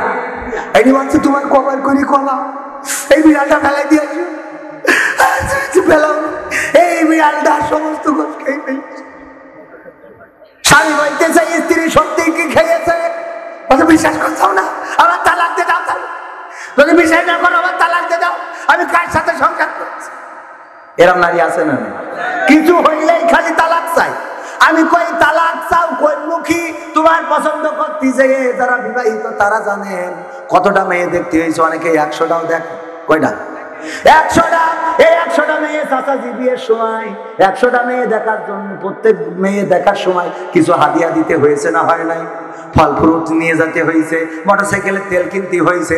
যদি 1000 করে খরচ হয়, তাহলে কয় হাজার খরচ হয়েছে? 100টা মেয়ের পিছনে 1000 করে খরচ হলো 1 লাখ। শুধু তো চয়েস করতেছে, কথা কয় না, শুধু বউডারে চয়েস করতেছে। কয় টাকা গেছে? 1 লাখ টাকা। কিছু হলেই কবা তালাক দাও, পাকা মনে কি? এত সহজ? আর যারা ঘন ঘন তালাক চাই, বিশ্ব নবী বলেছেন, ওরা যত যাই করুক, যত নামাজি হোক, রোজাদার হোক, স্বামীর কাছে যারা বারবার তালাক চাই, ওরা জান্নাতে যাবে। মা বোনদের শুনে রাখার দরকার আছে। ও আমার মা বোনেরা, মা বোনদেরও গান শোনাবো। সময়ের আগে আমি সব কভার করার চেষ্টা করব। ভাইরা আমার, তারপরে কি করলো? বিড়াল এনে বলতেছে, বিড়ালে সমস্ত গোশ খেয়ে ফেলাইছে। তোমার বললাম ফেলে দিয়ে আসলে না। নাসিরউদ্দিন হোজ্জা ছিল খুব চালাক। ওই বিড়ালটা গলায় দড়ি বান্ধা, ওইটা নিয়ে বলছে প্যাকেটে ভরি দাও। নিয়েতে গেছে গাংনীর বাজারে, যে মিটার আছে, মিটারে ওর বন্ধুর দোকান বলছে ওজন দে। ওজন দিয়ে দেখেন 1 কেজি। বাড়ি এসে বলছে স্ত্রী, সত্যি কি বিড়ালের গোশত খেয়েছে? বলছে, এখনো তুমি অবিশ্বাস করো? না, আমি অবিশ্বাস করি না গো স্ত্রী, কারণ তুমি আমার প্রাণের স্ত্রী, আমার সোনার ময়না পাখি। কোন বাদশা বাপের বাড়ি গো, এই শীতি একলা কেমনে থাকি রে আমার কলজের ময়না পাখি। স্ত্রীর গান শোনানো যাবে না? যাবে না। স্ত্রীর শোনানো যাবে মকসেদের বোন না, মাথায় রেখেন। বোন শোনানো যাবে নিজের আপন বোন, মকসেদের বোন না, আবুলির বোন না। আর যদি নাম এই থেকে যায়, মিলে যায়, দয়া করে মনে করেন না যে আপনাদের বোর কথা বলছি। এটা রূপক নাম। আমার ভাইরা, এখন স্ত্রীকে বলতেছে, ও আমার বেগম, আমার বড় দুঃখ হলো, এই বিড়ালেই তো গোশত খেয়ে ফেলাইছে, আমি বিড়ালটা ওজন দিয়ে আনলাম, দেখলাম বিড়ালটা 1 কেজি হয়েছে। এখন আমার দুঃখ হইলো, যদি এইটাই সেই বিড়াল হয় তাহলে আমার গোশত কই, আর যদি তাই না হয়, এইটা যদি গোশত হইতে হয় তাহলে বিড়াল কই, এই যদি গোশত হয় তা বিড়াল কই। আজকে মুসলমানদের অবস্থা 18 কোটি 16 কোটি মুসলমান, এই যদি মুসলমান হয় তাহলে বিড়াল কই, আর যদি এই বিড়াল হয় তা মুসলমান কই? কথা কি বুঝাতে পারিছি? মুসলমান আছে কিন্তু শুধু কুসুমুল্লাহ অনুষ্ঠান করে। কালকে ওই গত পরশুদিন মুসলমান হয়েছে, এইটা শুনে আমি যেখানে চুল দাড়ি সাইজ করি হিন্দু মানুষ বলছে, ভাই আমার একটা প্রশ্ন ছিল। কি? তো বলছে যে ভাই, যে মানে এখনো কি কুসুমুল্লাহ দিয়া লাগবে? কারণ তো দিয়া লাগবে না, বলছে এই ভয়তেই তো আমরা পেরে উঠিনি। বোঝেন খালি অনেকেই আছে হিন্দু হাজাম করে, আমাকে যাচ্ছে না, মনে করেন গেলেই কেটে দেবে, কয় না হোক পাড়ায় যাবো না। কিন্তু না, মুসলমান তবে এক হিন্দু, সে এক মুসলমানের সুন্দর একটা কথা বলিল, বলছে তুইও যা আমিও তা, তুইও যা আমিও তা। মুসলমানের এক হিন্দু বলিছে, মুসলমান বলছে দাঁত খুলি দেবো তোর বিয়াদব কোথাকার, তুই হিন্দু, তুই আমার বলিস তুইও যা আমিও তা। বলছে দোস্ত এত রাগ হয়ে না, কথা শোনো আগে। তুমি যেখানে চাকরি করো আমিও সেখানে চাকরি করি, সমান সমান, একই বেতন পাই, একই দিনে একই তারিখে বেতন পাই। তুমি রোজার মাস রোজা রাখো না, আমিও রোজার মাস রোজা রাখি নে। তুমি এই দোকানে বসে চা খাচ্ছ এখন, আমিও চা খাচ্ছি। তুমি মসজিদে যাও না, নামাজ পড়ো না, আমিও নামাজ পড়ি না। তোমার মুখেও দাড়ি নাই, আমার মুখেও দাড়ি নাই। তোমার বউ পর্দা করে না, আমার বউ পর্দা করে না। এমনকি আমি তোমার থেকে একটু ভালো আছি, তোমার ঈদের সময় কোনোদিন আমি ঈদের নামাজ পড়তে যাইনি, তোমার মসজিদে আমি কোনোদিন ঢুকিনি। কিন্তু আমার পুজোর সময় তুমি বলো উৎসব যার যার, নাকি পুজো যার যার উৎসব সবার। এই কথা বলে আমার পুজো এসেতে তুমি জিলেপি খাইয়ে যাও, কথা কয় না? আছে না নাই মুসলমান আজকে? তবে হ্যাঁ, তোমার সাথে আমার একটা পার্থক্য আছে গো, আছে রে। সেই পার্থক্য হইলো তুমি কাটা আর আমি কাটা। এখন কি এমন মুসলমান হবেন আপনারা, নাকি প্রকৃত মুসলমান হতে চান? প্রকৃত মুসলমান হতে চান কে কে? হাত উঁচু করে দেখি। নারায়ে তাকবীর, নারায়ে তাকবীর। আল কোরআনের আলো, আল হাদিসের আলো, আমার নেতা তোমার নেতা, নারায়ে তাকবীর। প্রকৃত মুসলমান যদি হতে হয় তাইলে ওই সাপ পাওয়া যাবে না যে বাপুরাম সাপুরে, কোথা যাই বাপুরে, আয় বাবা দেখে যা, 2টি সাপ রেখে যা। যে সাপের হাত নেই, চোখ নেই, কান নেই, নাক নেই, হাঁটে না কো ছোটে না, কাউকে যে কাটে না, সেই সাপ জ্যান্ত গোটা দই আনত। চিন্তা করতে পারেন কোন সাপ? যেই সাপ হাঁটে না কো ছোটে না, কাউকে যে কাটে না, আবার সেই সাপ জ্যান্ত গোটা দই আনত। যে সাপ হাঁটে না, ছোটে না, কাটে না, কামড়ায় না, সে আবার জ্যান্ত হয়। এখন মুসলমান হয়েছে ওই হাঁটে না কো ছোটে না, কাউকে যে কাটে না, সেই মুসলমান জ্যান্ত, ওই আলেম ধরি আনত। কথা কয় না? ওই আলেম লাগবে, যে আলেম হাঁটে না কো ছোটে না, কাউকে যে কাটে না, কোনো কথা বলে না, কারোর আঘাত করে না, সেই আলেম আবার জ্যান্ত, ওই গোটা দুই আনত। তালিওয়াজ দেবো, তালিওয়াজ। আমার ভাইরা, সরকার আমাদের দেশের উন্নতিতে যত অবদান রেখেছেন, ইতিপূর্বে এত উন্নতি হয় নাই, বলেন ঠিক কিনা? এটা স্বীকার করার দরকার আছে না নাই?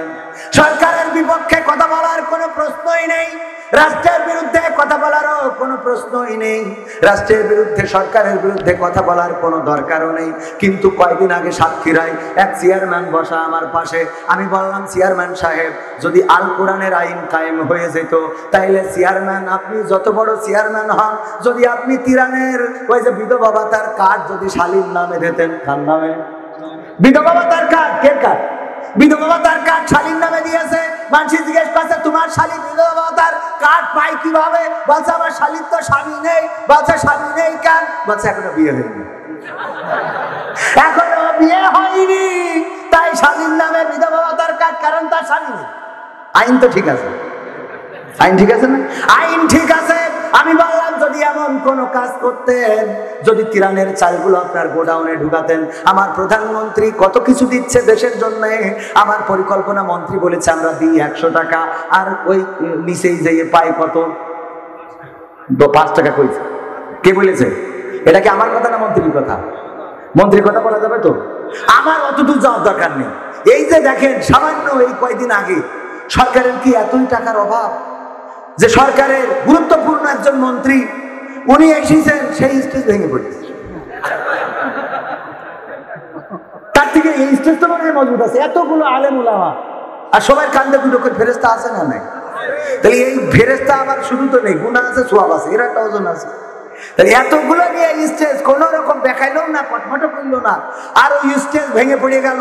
এখন আমি যদি বলি তাহলে খেলা হবে কিভাবে, তখন এটা রাজনীতির কথা হয়ে যাবে। হ্যাঁ, আগেই যদি স্টেজ ভেঙে যায় তাহলে কিভাবে খেলা হবে? এই স্টেজ গুলো শক্তিশালী করে বানানোর দরকার আছে না নাই? তুমি স্টেজ বানাবো তো খারাপ করে, আর আমি বললি দোষ হয়ে যায়। আমার প্রধানমন্ত্রী ব্রিজ বানানোর জন্য দিলে রড, আর তুমি সেখানে বাস ঢুকিয়ে দিলে। আমি বললাম, তুমি বললে রাষ্ট্রবিরোধী। এটা কি রাষ্ট্রবিরোধী না রাষ্ট্রের পক্ষে? রাষ্ট্রের পক্ষে, কারণ আমার প্রধানমন্ত্রী টাকা দিয়েছে, কাগজ দেয় নাই। কথা কয় না? আমি প্রধানমন্ত্রীর পক্ষের লোক, আমি নৌকার লোক, কারণ আমার প্রধানমন্ত্রী রড কিনে দিল, তুমি ওখানে বাস ঢুকাই দিলে। তুমি তো এই বাস দিয়ে আমার প্রকারান্তে আওয়ামী লীগের ক্ষতি করলে, সরকারের ক্ষতি করলে, আমার নৌকা মার্কার ক্ষতি করলে। আমি আবার জিজ্ঞেস করলাম যে বাস কেন? বলছে হুজুর আপনারা তো হুজুর বোঝেন না, খালি মিলাদ পড়াই বেড়ান। আমি বলছি কে বুঝি না মানে? বলছে সায়েন্স সম্বন্ধে ধারণা নেই। আমি বললাম সায়েন্স কি খাতে হয়, খাতি হয় না মাথায় মাপতি হয়? বলছে এই তো হুজুর সায়েন্সই তো বোঝেন না, সায়েন্স মানে হইল বিজ্ঞান। বিজ্ঞান কি বলে? বিজ্ঞানের থিওরি হলো রড দিয়ে যদি ব্রিজ বানাতাম, কালভার্ট বানাতাম, সময়ের পরিক্রমায় একদিন রডে জং ধরে যেত। কিন্তু ইতিহাস সাক্ষী, পৃথিবী শুরু থেকে শেষ পর্যন্ত বাসে জং ধরেছে প্রমাণ নেই। বাসে জং ধরেছে এখনো প্রমাণ হয়নি। এইটাই সায়েন্স। এটা কি?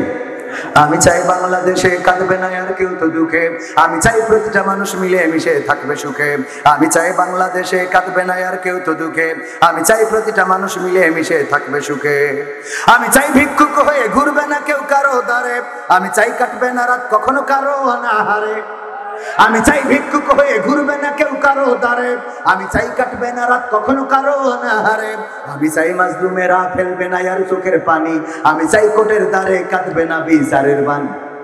আমি চাই মাজলুমেরা ফেলবে না আর চোখের পানি, আমি চাই কোটের দ্বারে কাঁদবে না বিচারের বাণী। আমি চাই বাংলাদেশে কাঁদবে না আর কেউ তো দুঃখে, আমি চাই প্রতিটা মানুষ মিলে মিশে থাকবে সুখে। আমি চাই ধর্ষী তাপন কাঁদবে না আর অন্ধকারে, আমি চাই সন্ত্রাসীরা ভালো হবে তোবা করে। আমি চাই ধর্ষী তাপন কাঁদবে না আর অন্ধকারে, আমি চাই ধর্ষকেরা ভালো হবে তোবা করে। আমি চাই অধিকার নিয়ে খেলবে না কেউ চিনিমিনি, আমি চাই বুঝবে সবাই থাকবে না কেউ চিরদিন। আমি চাই অধিকার নিয়ে খেলবে না কেউ চিনিমিনি, আমি চাই বুঝবে সবাই থাকবে না কেউ চিরদিনই। আমি চাই বাংলাদেশে কাঁদবে না আর কেউ তো দুঃখে, আমি চাই প্রতিটা মানুষ মিলে মিশে থাকবে সুখে। আমি চাই সাংবাদিকে সত্য কথা লিখুক সবে, আমি চাই চ্যানেলগুলো সত্য প্রচার করুক ভবে। আমি চাই সাংবাদিকে সত্য কথা লিখুক সবে, আমি চাই চ্যানেলগুলো সত্য প্রচার করুক ভবে। আমি চাই দাদার দেশের চ্যানেলগুলো বন্ধ হবে। মামুনিরা একটু রাগ করে ফেলাবে। আমি চাই দাদার দেশের চ্যানেলগুলো বন্ধ হবে, আমি চাই ইসলামী টিভি চ্যানেল খোলা হবে। আমি চাই বাংলাদেশে কাঁদবে না আর কেউ তো দুঃখে, আমি চাই প্রতিটা মানুষ মিলে মিশে থাকবে সুখে। আমি চাই বন্ধ হবে সুদের ঘুষের লেনা দেনা, আমি চাই যোগ্য যুবক দেশও দশের বোঝা হবে না। আমি চাই বন্ধ হবে সুদের ঘুষের লেনা দেনা, আমি চাই যোগ্য যুবক দেশও দশের বোঝা হবে না। আমি চাই খুন খারাপি হবে না কবু আমার দেশে, আমি চাই গড়বে দেশে ভাইয়ে ভাইয়ে ভালোবেসে।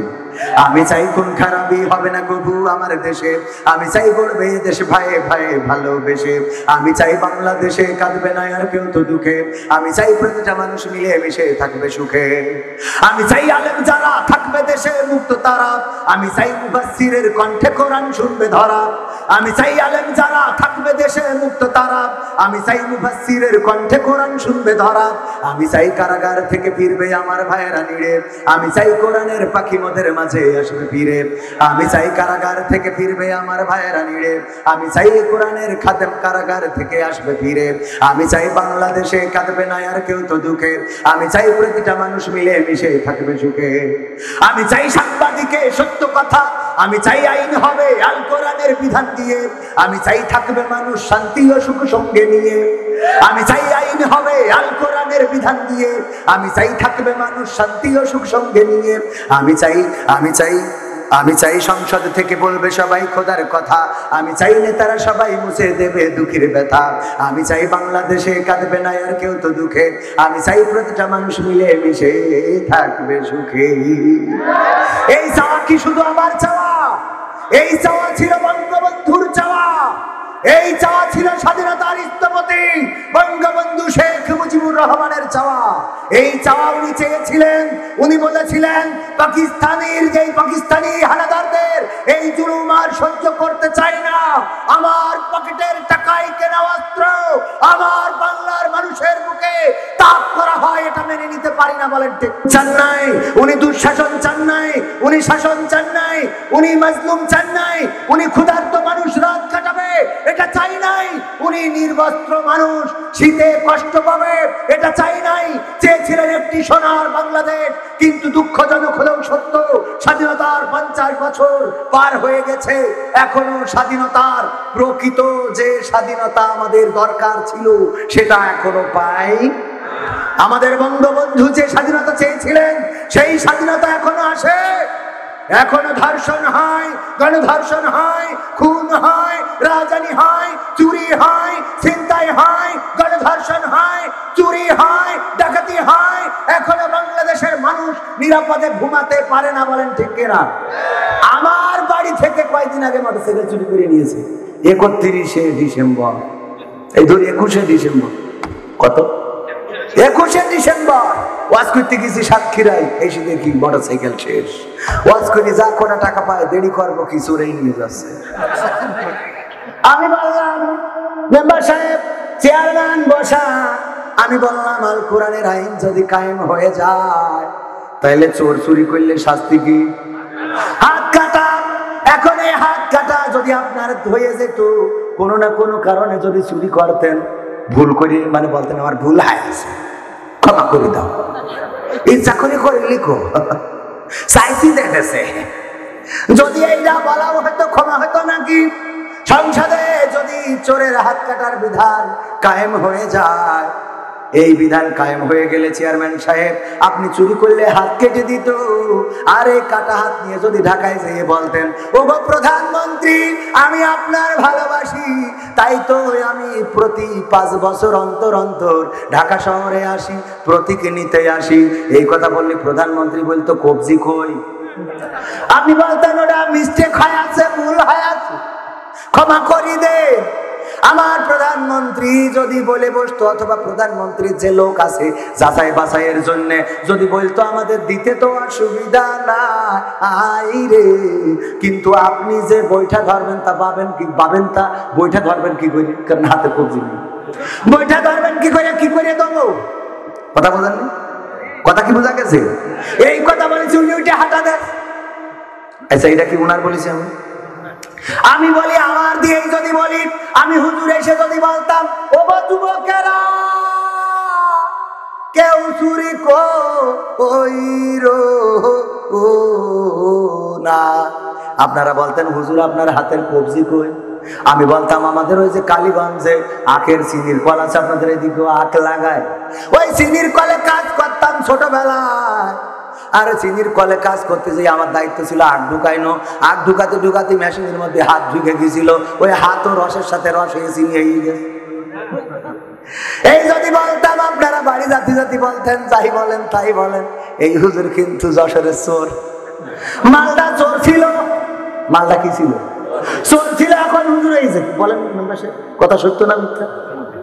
এখন এই হাত কাটা যদি গোটা বাংলাদেশে মেম্বার বলেন, চেয়ারম্যান বলেন, হুজুর বলেন, মসজিদের সভাপতি বলেন, মাদ্রাসার সভাপতি বলেন, গত জুম্মায় আমি মসজিদে আমাদের গ্রামে নামাজ পড়ার সৌভাগ্য হলো, কারণ এখন ঠিক মতো গ্রামে নামাজ পড়ার সৌভাগ্য হয় না, রানিং এ দেখা লাগে। তো গত জুম্মায় নামাজ পড়ার সৌভাগ্য হলো, আমি দেখলাম হুজুর বলতেছে, আমি বাইরে বসেছি, একটু যাইতে দেরি হওয়ার কারণে বাইরে বারান্দায় সিট পাইছি, ইমামের দেখতে পেলাম না, খালি স্পিকারে শুনলাম। ইমাম বলতেছে, আপনারা দয়া করে এখন থেকে যারা দান করবেন ওই বটতলায় আমাদের দান বাক্সে আর দেবেন না। আমি কিছু কি, দান করতে নিষিদ্ধ করছে কেন? তারপরে পরের লাইন হলো, কারণ গতকাল রাত্রি আমাকে সে দান বাক্স ভেঙে টাকা সব চুরি করে নিয়ে গেছে। বলেন সুবহানাল্লাহ। নাউজুবিল্লাহ বলবেন না? দান বাক্সের টাকা কোন হিন্দু চুরি করেছে, কোন খ্রিস্টান, কোন বৌদ্ধ, কোন নাস্তিক না, এই আগা কাটা মুসলমান এরাই চুরি করেছে। কারণ মসজিদের ওই দান বাক্সে হাত দেওয়ার সাহস অন্য ধর্মের লোক পাবে না। এই দান বাক্সের টাকা পর্যন্ত চুরি হয়ে যাচ্ছে। ওগো আমার ভাইয়েরা, এখন যদি মসজিদের সভাপতিও টাকা মারে, এরকম তথ্য আছে না নাই? মাদ্রাসার সভাপতি, মাদ্রাসার সেক্রেটারি টাকা মেরে দিয়েছে, এমন তথ্য আছে না নাই? যদি এই হাত কাটার বিধান কায়েম হয়ে যেত, তাইলে বলেন দেখি, মসজিদ মাদ্রাসা তো দূরের কথা, সৌদি আরবের মতো যদি টাকা পড়ে থাকতো রাস্তায়, ওই টাকায় কেউ তাকাতো না। বলেন ঠিক না বেঠিক? তাইলে আমার বাংলাদেশে কি মূলধন ঘাটতি হতো? রিজার্ভে কি সংকট দেখা দিত? এখন রিজার্ভ খালি হয়ে যদি যায়, দেশের মানুষের ক্ষতি। এইটা নিয়ে যদি কথা বলি, তাহলে রাষ্ট্রের পক্ষে না বিপক্ষে? পক্ষে না বিপক্ষে? পক্ষে। তাইলে এই রিজার্ভটাকে পূরণ করার জন্য কি করতে হবে? একটা কাজ করা লাগবে, শুধুমাত্র কোরআনের আইন সংসদে কায়েম করে দিতে হবে। চোর চুরি করলে কবজি কাটা, তাইলে আর কেউ ওই সুইস ব্যাংকে টাকা ঢুকাবে?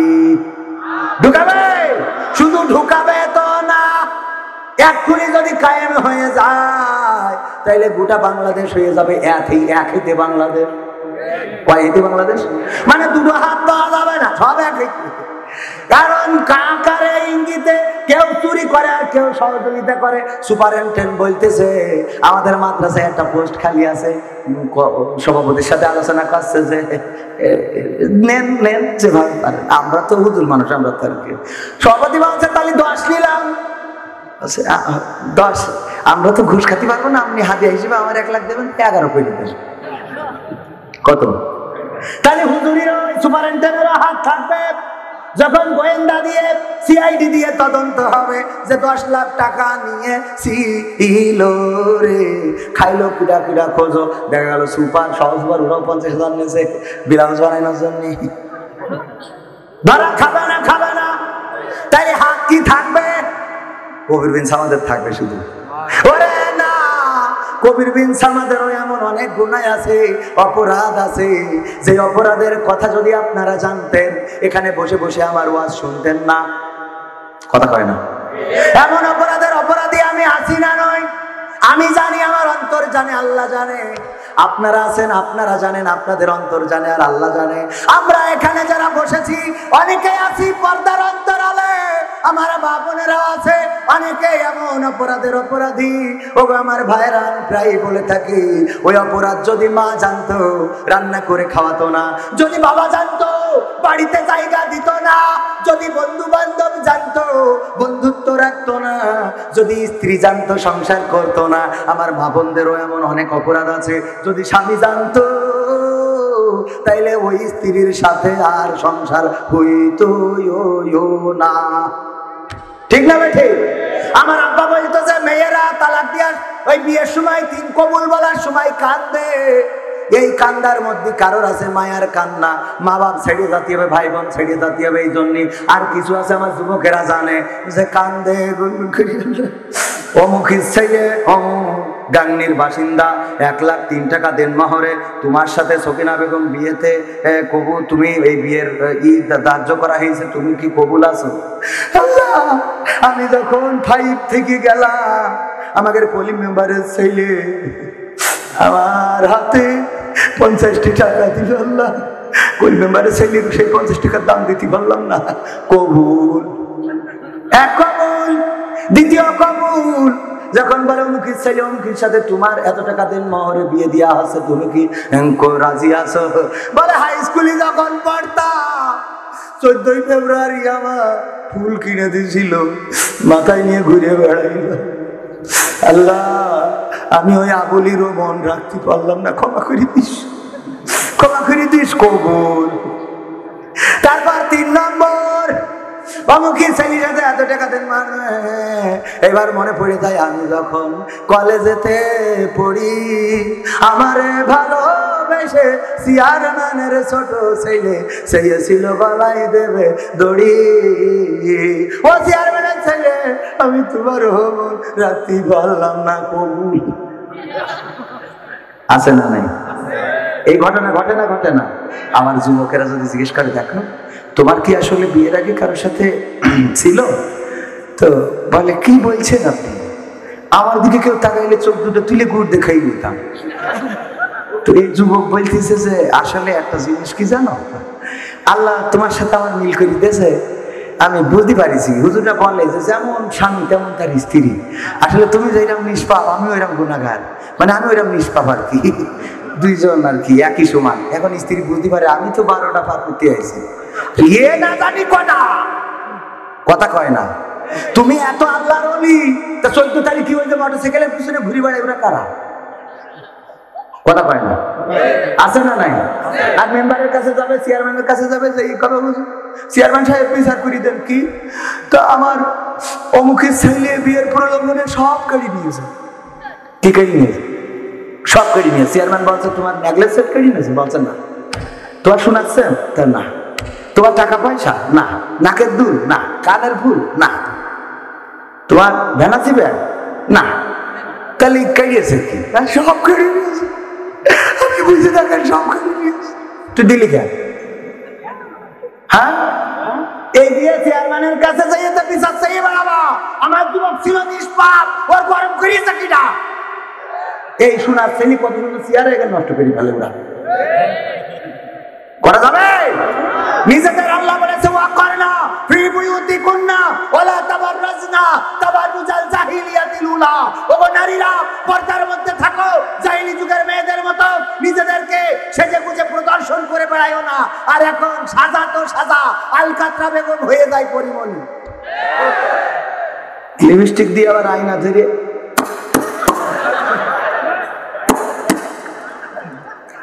বিয়েতে যাবে, মেম্বার টেম্বার সব রেডি, সবাই গুছাইনো শেষ, সবাই গাড়িতে উঠেছে, এখনো ম্যাডাম আসেনি কেন? গাড়ির কাছে এসে আবার বাড়ি গেছে। কে জন্য? লিপস্টিক নাকি ল্যাপটি গেছে। তারা গেছে ড্রেসিং কি ড্রেসিং টেবিলের সামনে সাইজ করে রাখতো। এরকম আমাদের স্ত্রীরা, আমার কেউ মাইন্ড করে রাখ করছে নিজের না। আমার ভাইরা এরকম আছে না নাই? ও আমার মা বোনেরা, পর্দার মধ্যে থাকার দরকার আছে না নাই? মা বোনদের সম্মান দিলেন কে? আল্লাহ রাব্বুল আলামিন ইজ্জতটা ফিরিয়ে দিয়েছেন আমার রাসূল। মা বোনদের এত মর্যাদা দিলেন, জানিয়ে দিলেন তোমাদের পায়ের নিচে সন্তানের বেহেশত। আর এই মা বোনেরা এখন বেকায়দা অবস্থা, সেজে বুঝে বাজারগুলোতে আমাদের দখল আছে নাকি? বাজারগুলোতে আমাদের দখল নাই, নারীরা দখলে নিয়ে নিয়েছে, সব জায়গা দখলে নিয়েছে। আবার মিছিল করে শাক ভাত খাবো না, কুড়ে ঘরে থাকবো না, বর্ষা বাদল মানবো না, স্বামীর কথা শুনবো না, বিরাকের এনজিওর অফিসার যা বলবে প্রাণ থাকিতে ফেলবো না। এরকম মিছিল দেওয়ার লোক আছে না নাই? স্বামীর কথা শোনে না, আবার ওই কসমেটিকের দোকানে যায়, যাওয়ার পরে যে ভাবি দেন, তারপরে বলে ভাবি একটা কথা বলতাম। কসমেটিকের দোকানদার, কি কথা ভাবি? মাইন্ড করবেন না তো? না। ভাই কোথায় থাকে জানো? মালয়েশিয়ায়। ও মালয়েশিয়ায় থাকে? তো ভাবি একটা কথা বলি, আমার খুব মন চাচ্ছে। বলে তো বলছিলাম কি, এই আপনার এত সুন্দর যে চেহারা, এই তুই ভাই মালয়েশিয়ায় কিভাবে থাকে? আর বুঝবেন না।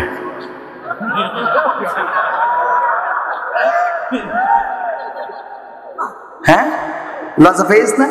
ও কি লজ্জা, মানে খুশিতে বাবা আর বলবেন না। ফোনে যদি বল্টুর কল আসে। হ্যাঁ বল্টুর কল। হ্যাঁ বল্টু ভাই, হ্যাঁ ফাইন লাগছে না? হ্যাঁ আপনি এই যে চুলের কাটিং করেছেন, মেহেদি লাগিয়েছেন বুঝি? হ্যাঁ আপনার এই কুর্তা কাটিংটা খুব ফাইন লাগছে, অনেক সুন্দর। হ্যাঁ হ্যাঁ, হঠাৎ করে কলে এসে স্বামী, বল্টু ভাই একটু থামেন তো। হ্যাঁ এই তোমার কি বিদেশে কাজ করা লাগে না? সারাদিন ফোন দাও ওর কাছে, কে জন্য? তুমি তোমার বিদেশে যাওয়ার দরকার কি ছিল? তোমার বাড়ি থাকাই ভালো ছিল। তুমি টাকা পাঠাও, টাকা পাঠাও, তুমি এত কল দাও কেন? কাল না করি খালি কল আর কল দেবে না তো। হ্যাঁ বলটু ভাই, হ্যাঁ দেখেন তো আমি এইখানটা ঘোড়া ছাড় দিয়েছি, ফাইন না? হ্যাঁ পাকামো আছে না নাই? স্বামীর সাথে ভালো করে কথা বলে না। আর আমার অনেকেই বলে খালি শুধু নারীদের দোষ দেখেন, পুরুষের দোষ দেখেন না। আমি বললাম পুরুষদেরও বলি, কিন্তু ইউটিউবাররা সব হইল পুরুষ। এরা কি পুরুষ? ওরা ওকে দোষটা কেটে খালি নারীরটা ইউটিউবে দেয়, আর এই নিয়ে আমার বাড়িও ঝামেলা হয়। এরা খালি আমার ঝামেলা করে। আমি কইছি যে সরকার যদি চায়, দিন বাংলার জমিনে যদি কোরআন কায়েম করে দিয়ে যদি এরকম বলে বাধ্যতামূলক বিধবা নারী বেশি হয়ে গেছে, প্রতিটা পুরুষের দুটো করে বিয়ে করতে হবে, আমার অসুবিধা নেই, আমিও রাজি। হঠাৎ করে ইউটিউবে থাম্বল লাগাইছে কবির বিন সামাদের দ্বিতীয় বিয়ে। থাম্বল কি? কবির বিন সামাদের দ্বিতীয় বিয়ে। আমার বউ বলছে কোনে কি করেছে, সত্যি কথা কও। বলেন এই যে ইউটিউবার ভাইয়েরা, এই জন্যই বলি যে থ্যাম্বনাইল বানানোর সময় একটু হিসেব করে বানাবেন, যাতে আমাকে সংসারটা অন্তত ঠিক মতো বাড়ি থাকতে পারি না প্রতিদিন। এরপরে যদি আপনারা আবার ঝামেলা করেন, এ কই দিক দিয়ে বুঝাই রেখে দেবো। আর একে তো বুঝাই না, যারা মানে মোটামুটি কিছু আছে ওকে যতই বুঝান, মেম্বার সাহেব যতই বুঝানো বলবে না। এক হুজুর বললো যে ভাই আমি অনেক বুদ্ধি করি, আমার বোর খালি দোষ হলো কি, ও অন্যের আমার বন্ধুরা তার বউদের জন্য যা কেনে সব পছন্দ হয়, আমি ওর জন্য যা কিনি একটাও পছন্দ হয় না। ওর কথা হলো দেখো কবির বিন সামাদের বউর জন্য শাড়ি কিনেছে কত সুন্দর কালার, 3 পিস কিনেছে দেখো কি সুন্দর, আর তোমার চোখ না আল্লাহ দুটো মার্বেল দিয়েছে। যাও যে দোকানদার যা পচা চলে না দোকানে বিক্রি হয় না, ওটা নিয়ে চলে এসো। তোমার মতো এইরাম স্বামী আমার কপালে জুটেছে, আমার কপালে জুটেছে। তা আমি চিন্তা করলাম যে আমার এই স্ত্রীর খুশি রাখার জন্য দেখি একটা কৌশল করলাম। কি করলো? একটা ভালো মানের শাড়ি কিনে নিয়ে যে ডাইনিং টেবিলের পরে রেখে বলছে স্ত্রী তাড়াতাড়ি দুটো খাবার দাও, খাও। তো খাইতে বসেছে, স্ত্রী আর চোখে খালি শাড়ির দিকে তাকাচ্ছে, জিজ্ঞেস করতে সাহস পাচ্ছে না। পরে হঠাৎ করে বলছে শাড়ি কার? তা বলছে ওই যে কবির বিন সামাদ আমার বন্ধু, ওর বউর জন্য কিনেছে। দেখো দেখো কত সুন্দর কালার, এত সুন্দর কালার একটা শাড়ি, আর তুমি কেন তা পরে মানুষের সামনে দেওয়া যায়?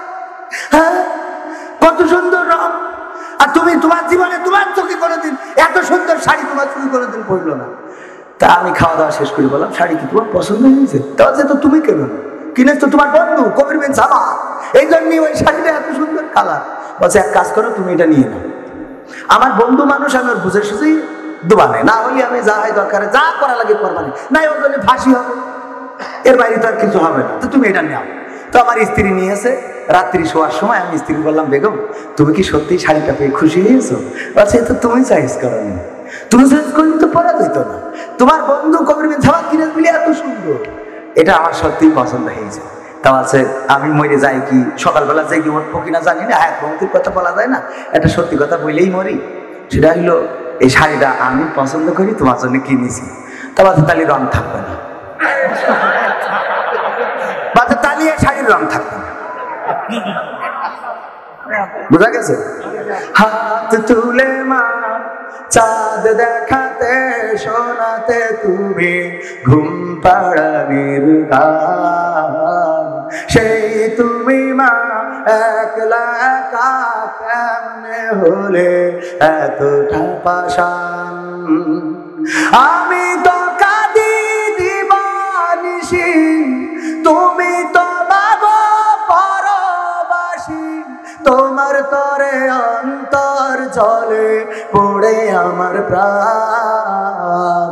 হাত তুলে মা চাঁদ দেখাতে শোনাতে তুমি ঘুম পাড়ানির গান, সেই তুমি মা একলা একা কেমনে হলে এতটা পাষাণ। দুধ মাখা ভাত খাইয়ে দিতে অনেক আদর মেখে। আমার সুখে হাসতে তুমি, কাঁদতে দুঃখ দেখে মাগো। দুধ মাখা ভাত খাইয়ে দিতে অনেক আদর মেখে। সে আমি মা থাকি যে প্রবাসে, সবই আছে নেই মা তুমি পাশে। তুমি তো মা ঘুমিয়ে আছো ওই যে বাঁশবাগান, হাত তুলে মা চাঁদ দেখাতে শোনাতে তুমি ঘুম পাড়ানির গান। সেই তুমি মা একলা একা কেমনে হলে এতটা পাষাণ।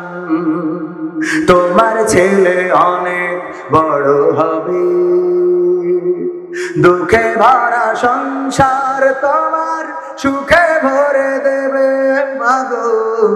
তোমার ছেলে অনেক বড় হবে, এই তো আশা ছিল তোমার বুকে। তবে তুমি ঘুমালে সেখন সুখে। তুমি ছাড়া শূন্য আমার সুখের বাগান, হাত তুলে মা চাঁদ দেখাতে শোনাতে তুমি ঘুম পাড়ানির গান। সেই তুমি মা একলা একা কেমনে হলে এতটা পাষাণ। প্রবাসেতে থাকি মাগো দিন তো কেটে যায়, গভীর রাতে তোমার স্মৃতি আমাকে কাঁদায় ও মা। প্রবাসেতে থাকি মাগো দিন তো কেটে যায়, বিদেশ থেকে ফিরলে দেশে মাগো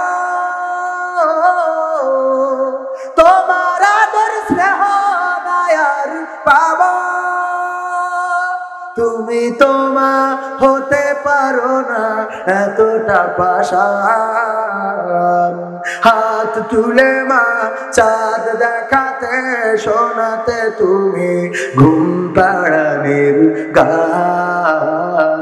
সেই তুমি মা একলা একা কেমনে হলে এতটা পাষাণ মা গো।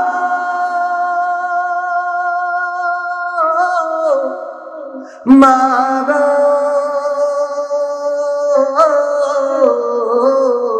ও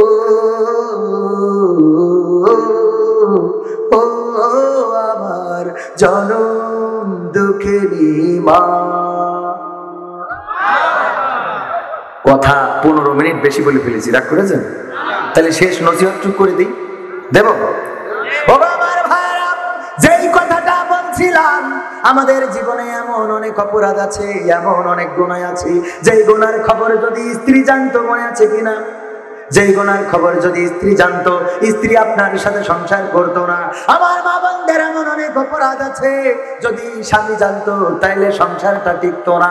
এমন অনেক অপরাধ আছে গ্রামবাসী জানলে গ্রামে জায়গা হতো না। মেম্বার যদি জানতেন, চেয়ারম্যান যদি জানতেন, তাইলে সালিশ বসাতো, দরবার বসাতো, মিটিং হতো, সালিশ মীমাংসা হতো। ও আমার ভাইরা, এমন অপরাধের অপরাধী যদি আমি আপনি হয়ে থাকি, পৃথিবীর পরে চিরদিন বেঁচে থাকবো না। এমনকি কতদিন বাঁচবো তাও জানি না। আজকের এই মাহফিল থেকে সিদ্ধান্ত নিতে হবে, আর ফরজ নামাজ কাজা করব, ফরজ নামাজ কাজা করব না, ফরজ রোজা ছেড়ে দেব না। আমাদের উপরে যাদের যাকাত ফরজ হয়েছে, যাকাত হিসাব করে দিয়ে দেব। যাদের উপরে হজ ফরজ, তারা মক্কা মদিনায় চলে যাব হজ করার জন্য। ও আমার ভাইরা, এই মৌলিক কাজগুলো করার দরকার আছে না নাই? ইমানের ব্যাপারে আমার প্রিয় শ্রদ্ধা ভাজন জনাব মাওলানা হুসাইন আহমেদ মাহফুজ সাহেব অনেক সুন্দর করে আলোচনা করেছেন। আমরা ইমান এনেছি যখন, আমাদের উপরে নামাজ ফরজ হয়েছে তখন, ঠিক না? নামাজ ফরজ হয়েছে, রোজা ফরজ হয়েছে, যদি অর্থ সম্পদের মালিক হন জাকাত ফরজ হয়েছে, যদি টাকা পয়সার মালিক হন তাইলে আপনার উপরে হজ করা ফরজ হয়েছে, না হয় নাই? আমার ভাইরা আরো একটা অনুরোধের গান শোনাবো, শুনবেন কিনা? নাকি চলে যাবেন? অনেকেই চলে যাচ্ছে, যে হুজুর শেষ করে দেবে চলে যায়। ও আমার ভাইরা, এই যে চলে যাচ্ছেন, আগামী বছর আবার এই মাহফিলের আয়োজন করা হবে, এইভাবে লাইট জ্বলবে, মাইকিং হবে, প্রচার হবে, পোস্টার হবে। তবে আজকে অনেকেই অভিযোগ করলো প্রচার ঠিক মতো হয় নাই। এখন আবার প্রচার কিন্তু ভালো করে হয় না। কেন হয় না? কারণ যাদেরকে প্রচারের জন্য কন্ট্যাক্ট করে ইজি বাইক অথবা এই ব্যাটারি চালিত ভ্যান, ওদের হিসেব করে দেয় যে তোরা এখানতে যাবি সবদেলপুরতে, আবদেলপুরতে, গঙ্গাধারপুরতে, রামচন্দ্রপুর, ওখান থেকে কৃষ্ণপুরতে রহিমপুরতে বাড়ি, তারপরে দিন যাবি এমনে ও যেতে গিয়ার মারা শুরু করে দাও। এই জায়গায় বলে যে বিশাল মাহফিল। কোন জায়গায় বলে? আপনাদের গ্রামের নাম কি? সানঘাট। সানঘাটে বলে বিশাল মাহফিল হবে। আর ওই আসমান নগর কি আসমান খালি জায়গায় বলে কবির বিন সাবাত। গাঙ্গি যাইয়ে বলে দলে দলে যোগদান করিয়া খেলা হবে। কোনে যাইয়ে বলে? গাঙ্গি যাইয়ে। এরা আগাও পায় না, মাথাও পায় না। এখানে বলিয়েছে বিশাল মাহফিল, ওখানে যে কবির বিন সাবাত হবে। এই মাইকিং যারা করে খেয়াল রাখবেন, মাইকিং হলো সিস্টেমটা শিখাই দিয়ে যায় কেমন করে মাইকিং করবেন। এই জায়গা থেকে বটতলার মোড় ধরে নেন, বটতলার মোড়ে লোকজন থাকে না? ওই মোড়ে যাবেন, যে রাস্তা আছে 4 দিকে, মাইক যদি 2 দিকে থাকে 2 মুখ করে দিয়ে ওখানে দাঁড়ায় 5 মিনিট বাজাবেন। কয় মিনিট? 5 মিনিট ধুমসে বাজায়ে তারপরে এবার সামনে আবার আর এক মোড়ে যাবেন, যে ওখানে দাঁড়াবেন, দাঁড়িয়ে আবার 5 মিনিট বাজাবেন, বাজায়ে বাজারে যাবেন, যে ওখানে আবার 5 মিনিট বাজাবেন, দাঁড়ায় মানুষ একটু নিরিবিলি শুনুক যে কি তা না খেলা হবে। এর আগে তো স্টেজ হয়ে গেছে পাকা মুকুতা। এইগুলো একটু মাথায় রাখবেন, প্রচারটা একটু ভালো করে করবেন, মনে থাকবে প্রচারের সিস্টেম, বুঝতে পারছেন? হ্যাঁ। আর এই পোস্টার যদি কারো মাতৃ দেয় এও জোর নাই, কি নাই জোর, ওর দায়িত্ব দেশে 1000 পোস্টার মেরে দিবি, তোর হইলো 2000 টাকা দেবো। ও যে চার দোকানে, বিড়ির দোকানে, পানের দোকানে এক জায়গায় মেরিছে 300টা। এক জায়গায় কয়টা? 300টা।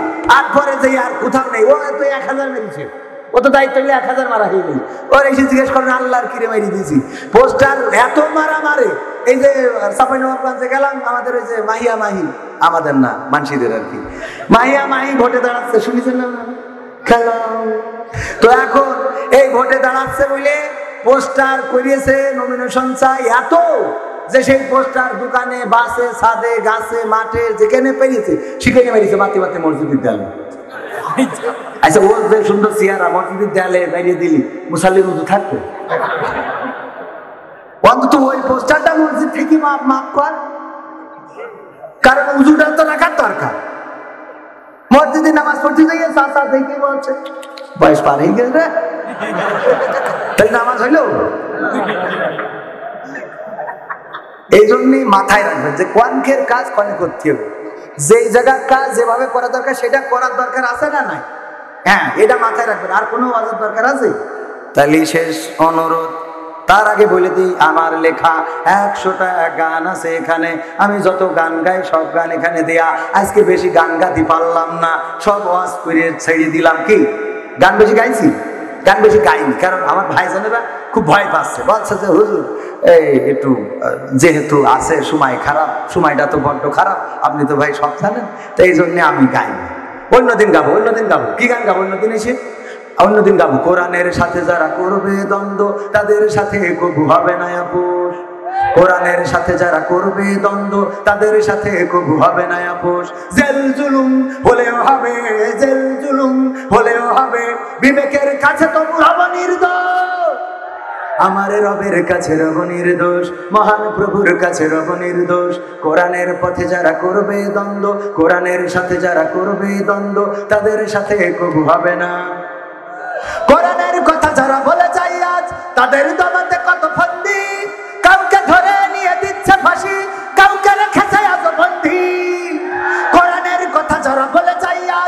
তাদের দমাতে কত ফন্দি, কাউকে ধরে নিয়ে দিচ্ছে ফাঁসি, কাউকে রেখেছে এত বন্দি। হক কথা বললেই জ্বলে যায় গাছ, কোরআনের কথা সইতে পারে না। হক কথা বললেই জ্বলে যায় গাছ, কোরআনের কথা সইতে পারে না। জানি না তাদের আমাদের পরে কেন এত আক্রোশ।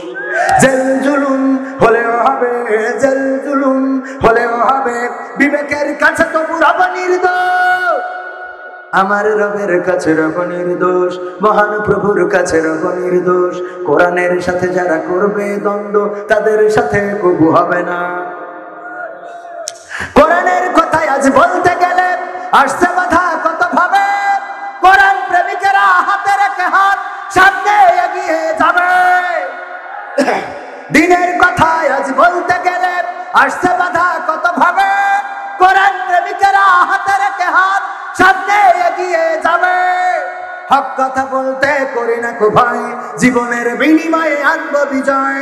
হক কথা বলতে করি না কো ভয়, জীবনের বিনিময়ে আনব বিজয়। বুকে আছে শক্তি, অন্তরে আছে সাহস। জেল জুলুম হলেও হবে, জেল জুলুম হলেও হবে, বিবেকের কাছে তবু রব নির্দোষ। আমার রবের কাছে রব নির্দোষ, মহান প্রভুর কাছে রব নির্দোষ। কোরআনের সাথে যারা করবে দ্বন্দ্ব, তাদের সাথে কবু হবে না।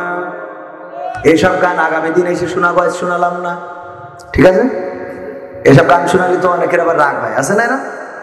কোরআন পড়তে ভালো লাগে, কোরআন শুনতে ভালো লাগে, কোরআন জানতে ভালো লাগে, কোরআন মানতে ভালো লাগে না, ঠিক না বেঠে? কোরআন পড়তে ভালো লাগে, কোরআন শুনতে ভালো লাগে, কোরআন জানতে ভালো লাগে, কোরআন মানতে ভালো লাগে। আরেকদিন এসে শোনাবো, আজকে যেহেতু রিকোয়েস্ট রয়েছে। আজহারি আবার আসবে ফিরে কোরআনের ময়দানে, আমির হামজা সুর ছড়াবে ওয়াজে আর গানে। আজহারি আবার আসবে ফিরে কোরআনের ময়দানে, আমির হামজা সুর ছড়াবে ওয়াজে আর গানে। গোটা দেশ জুড়ে বলবে কথা কোরআন হাদিস থেকে, কোরআনের পাখি চেনা জানা সুরে আবার যাবে ডেকে। আসবে রে সেই দিন, আবার আসবে রে সেই দিন, আসবে রে সেই দিন, আবার আসবে রে সেই দিন, আসবে রে সেই দিন, আবার আসবে রে সেই দিন, আসবে রে সেই দিন, আবার আসবে রে সেই দিন। কতদিন হলো, কত মাস গেল, যাবে কতটা বছর, স্বপ্ন দেখি রাত্রি কেটে আসবে শুভ্র ফজর। কতদিন হলো, কত মাস গেল, যাবে কতটা বছর, স্বপ্ন দেখি রাত্রি কেটে আসবে শুভ্র ফজর। নতুন করে হবে রে আজান মিনারে সুরে সুরে, সেই দিন জানি খুব কাছে আছে আর নেই বেশি দূরে। আসবে রে সেই দিন, আবার আসবে রে সেই দিন, সবাই আসবে রে সেই দিন, আবার আসবে রে সেই দিন, আসবে রে সেই দিন, আবার।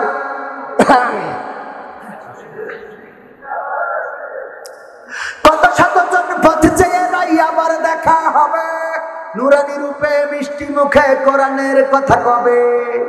কত শতজন পথ চেয়ে নাই আবার দেখা হবে, নুরানি রূপে মিষ্টি মুখে কোরআনের কথা কবে।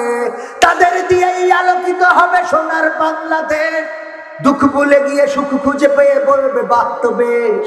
আসবে রে সেই দিন, আবার আসবে রে সেই দিন, আসবে রে সেই দিন, আবার আসবে রে সেই দিন, আসবে রে সেই দিন, আবার আসবে রে সেই দিন, আসবে রে সেই দিন, আবার আসবে রে সেই দিন।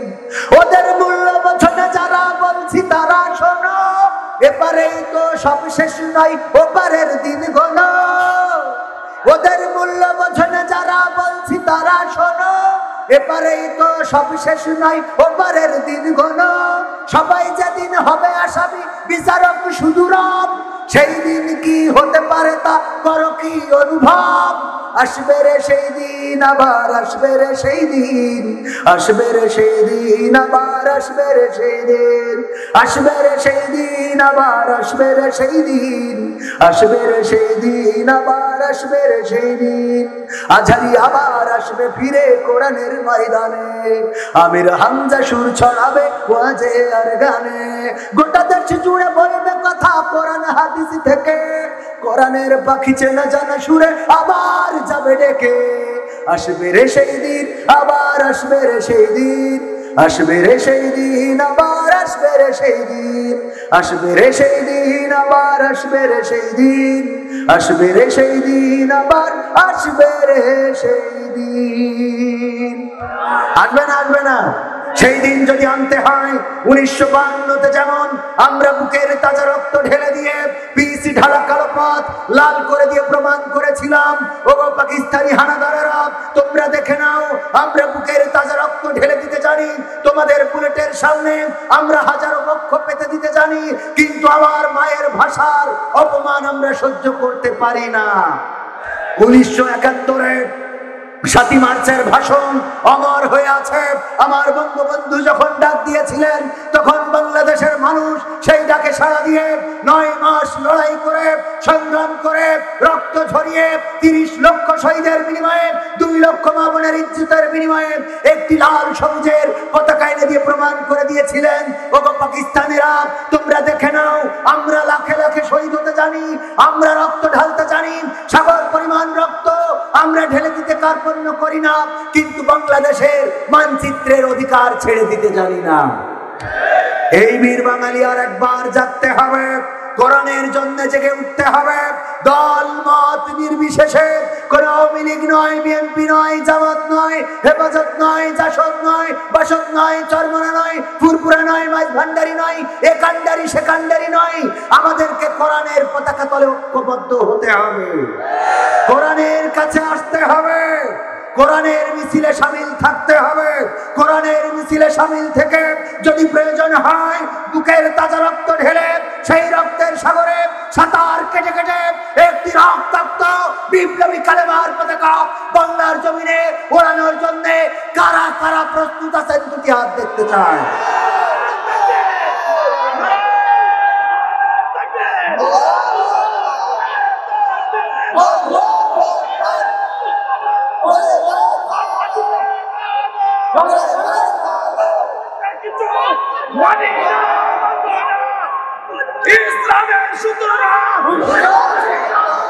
সম্মানিত ভাইরা, এটা বাংলাদেশ, এটা তিতুমিরের বাংলাদেশ, এটা খানজাহানের বাংলাদেশ, এটা শাহজালালের বাংলাদেশ, এটা শাহ মাকদুমের বাংলাদেশ, এটা শরিয়াতুল্লাহর বাংলাদেশ, এটা বঙ্গবন্ধুর বাংলাদেশ। এই বাংলাদেশে আর কিছু থাক আর না থাক, আল্লাহর কোরআন থাকবে। এই বাংলাদেশে আর কিছু থাক আর না থাক, মসজিদ থাকবে, মাদ্রাসা থাকবে, আলেম ওলামা থাকবে। এই বাংলাদেশে কোরআনের মাহফিল বন্ধ করা যাবে না, মসজিদের দরজায় তালা লাগানো যাবে না, মসজিদের আজান মাইকে এটা বন্ধ করা যাবে না। এই বাংলাদেশে তাকবীরের আওয়াজকেও বন্ধ করা যাবে না। নারায়ে তাকবীর, আল্লাহু আকবার আওয়াজ কোন দলের নয়, কোন কারো বাপদাদার পৈতৃক সম্পত্তি নয়। এই আওয়াজ কোন দলের একক সম্পত্তি নয়, এটা আরাকানের নয়, আফগানের নয়, হিন্দুস্তানের নয়, ইরাকের নয়, ইরানের নয়। নারায়ে তাকবীর, আল্লাহু আকবার আওয়াজ এসেছে মক্কা থেকে, মদিনা থেকে, আর শাহজিন থেকে, সুতরাং এই আওয়াজকে বন্ধ করা যাবে না। বাংলাদেশের মাটি মানুষের রক্তের সাথে আল্লাহু আকবারের আওয়াজ মিশে আছে। সন্তান জন্ম হলে তাকে প্রথমে ডানকানি আজান দেওয়া হয় আল্লাহু আকবার দিয়ে, তার বানকানি কামাত দেওয়া হয় আল্লাহু আকবার দিয়ে, বলেন ঠিক কিনা? এই দেশে যদি কেউ মারা যায় তার জানাজা পড়ানোর জন্য তাকবীর আল্লাহু আকবারের দরকার আছে না নেই? সেই দেশে তাকবীরের আওয়াজকে কি বন্ধ করা যাবে? সেই দেশে আল্লাহু আকবারের আওয়াজ বন্ধ করা যাবে? এইগুলো যারা করতে চায় তারা সরকারের কেউ না। এইগুলো যারা করতে চায় তারা নাস্তিক, তারা মুরতাদ, তারা ইসলাম নামধারী মুসলমান। যেমন একজন কবি বলেছিলেন যে মসজিদে যখন আজান শুনি তখন মনে হয় বেশ্যা যেন তার খরিদ্দার ডাকছে, বলেন নাউজুবিল্লাহ। এটা কি কোন আওয়ামী লীগের মন্ত্রী ছিল? বিএনপির মন্ত্রী ছিল, জাসদের মন্ত্রী ছিল, বাসদের মন্ত্রী ছিল না, উনি ছিলেন একজন কবি। কেমন কবি? আমি বলি উনারা বিজ্ঞানী কবি। কি কবি? কবিতা লেখে, আবদুম বাবদুম ঘোড়াডুম সাজে, ঢাক ঢোল সাজর বাজে, বাইস্তে বাইস্তে চলল ঢুলি, ঢুলি গেল কমলা ফুলি, কমলা ফুলির টিয়েটা সূর্যি মামার বিয়েটা। আচ্ছা, সূর্যি মামা যদি বিয়ে হয়ে যায় তাহলে একটা মহিলা সুযোগ লাগবে, আর এটা যদি মহিলা হয় তাহলে বরের জন্য আর একটা পুরুষ সুযোগ লাগবে। তাহলে কি করি সূর্যি মামার বিয়ে হয়? এটা কোন বিজ্ঞানে পেয়েছে আমি খুঁজে পাইনি। এর থেকে ভয়ঙ্কর হইল হাট্টিমাটিম টিম, তারা মাঠে পারে ডিম, তাদের খাড়া দুটো শিং, তারা হাট্টিমাটিম টিম। এখনো এই হাট্টিমাটিম টিম কোন বিজ্ঞানী আবিষ্কার করেছে আমি খুঁজে পাইনি। এইটা ডিসকভার চ্যানেল কত দেখলাম, এখনো পাইনি। তারপরে সুন্দরবনে গেলাম, ওখানেও নেই। আফ্রিকার জঙ্গলে যাওয়ার ইচ্ছা আছে, তাও যতদূর দেখেছি ওখানেও পাওয়া যায়নি। আর হাট্টিমাটিম টিম মাঠে পড়ে ডিম, এখনো কোনো কৃষক পেয়েছে হাট্টিমাটিমের ডিম? চাচা আপনি পাইছেন? চাচা সাক্ষী, এই ক্যামেরাম্যানরা, এই চাচা সাক্ষী বলো। চাচা এত বছর, এখন কব্বরে এক পার দৌড়ে এক পা। সেই সময় পর্যন্ত হাট্টিমাটিমের ডিম খুঁজে বেড়াইছে। ওই কবিতা শুনে আজ পর্যন্ত খুঁজে পাইনি। কত বড় দুঃখ নিয়ে মরে যাচ্ছে, তাই না? কারণ এই হাট্টিমাটিমের ডিমটা আমরা দেখতে পারলাম না, তার আবার খারাপ দুটো শিং আছে। এই শিং হইল কি করে? এইগুলো কিসের কবিতা? এরাই চায় বাংলাদেশে ইসলামকে বনবাসে পাঠাতে। এই জন্য আমার সরকার মাঝে মাঝে দুই একটা ছাঁটাই করে। কালকে দেখলাম পত্রিকার রিপোর্ট, 100টা এমপি লাল তালিকাভুক্ত। কি তালিকাভুক্ত? তার মধ্যে একজন আছে ইসলামটাকে বাংলাদেশে তাড়াতে চাই, বলেন সেও আছে লাল তালিকাভুক্ত। তার মানে প্রমাণ হয়ে গেছে আমার সরকার ইসলামের বিরুদ্ধে যারা কথা বলে ওকে লাল দাগ দিয়ে দেবে। কথা ঠিক আছে না? আল্লাহ সরকারকে নেখায় দিন, বলেন আমি ইসলামের বিরুদ্ধে কথা বলবা। কানাডা, ও তো দেখতে পাই না তাই ঢুকতে দিন। কানাডা, তাহলে চোখ আলাদা হলে কি করতো? ঢুকতেও দিত না, বেরোতেও দিত না। ইকে ধাক্কা বুঝি দেখাও হয়েছে। তাহলে আজ আর সময় নেব না ভাইজান, রাত 12টা 11:30 টাইম দিল, সেখানে 12টাও পার করে ফেলেছি। ভাইজান আমি আপনার কাছে ক্ষমা চাই, আমার কথায় কষ্ট পেয়ে থাকলে। জি হ্যাঁ, আর কি? হ্যাঁ না না, কোরআনের মাহফিল জানেন না ভাইজান, আমরা সবাই দুরূদ প্রেম পড়ি। আল্লাহুম্মা সাল্লি আলা মুহাম্মাদি ওয়া আলা আলি মুহাম্মাদ কামা সাল্লাইতা আলা ইব্রাহিম ওয়া আলা আলি ইব্রাহিম ইন্নাকা হামিদুম মাজিদ। মা বোনেরা আছে না নাই? দুরূদ পড়া এখনো শেষ হয়নি তো, পড়েছেন? আল্লাহুম্মা সাল্লি আলা মুহাম্মাদি ওয়া আলা আলি মুহাম্মাদ কামা সাল্লাইতা আলা ইব্রাহিম ওয়া আলা আলি ইব্রাহিম ইন্নাকা হামিদুম মাজিদ। ঐতিহাসিক 12তম তাফসীরুল কুরআন মাহফিলের আজকে শ্রদ্ধাভাজন সভাপতি জনাব ওমর আলী সানঘাট কই? আপনি দেখো দিন সভাপতি আমার পাশে, এখনো চিনতে পারলাম না। আল্লাহ আপনাকে নেখায়াত দান করুন। এছাড়া আরো অনেকেই আলোচনা করেছেন। হাফেজ মাওলানা মোহাম্মদ ওমর ফারুক, আমার প্রিয় ভাই মাওলানা হুসাইন আহমেদ মাহফুজ অনেক সুন্দর কোরআনের কথা বলেন। এছাড়া এখানে আরো অন্যান্য গণ্যমান্য ব্যক্তিবর্গ আছে, সবার জন্য দোয়ার দরকার আছে না নাই? যারা চলে যাচ্ছেন দোয়া লাগবে না? লাগবে। আমার যুবকেরা চলে যাওয়া যাবে না, কারণ তোমাদের বিয়ে যেন ভালো জায়গায় হয় সেই দোয়া করি। অনেকের বিয়ে হয় না, দোয়ার দরকার আছে না? আর কারো কোনো কথা নেই তো? আলহামদুলিল্লাহি রাব্বিল আলামিন।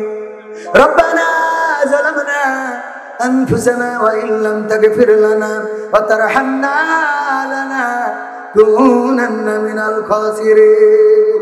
ও আল্লাহ, এই গভীর রাত, শীতের রাত, কনকনে ঠান্ডা শীতে তোমার বান্দারা এখনো কোরআনের মাহফিলে বসে আছে।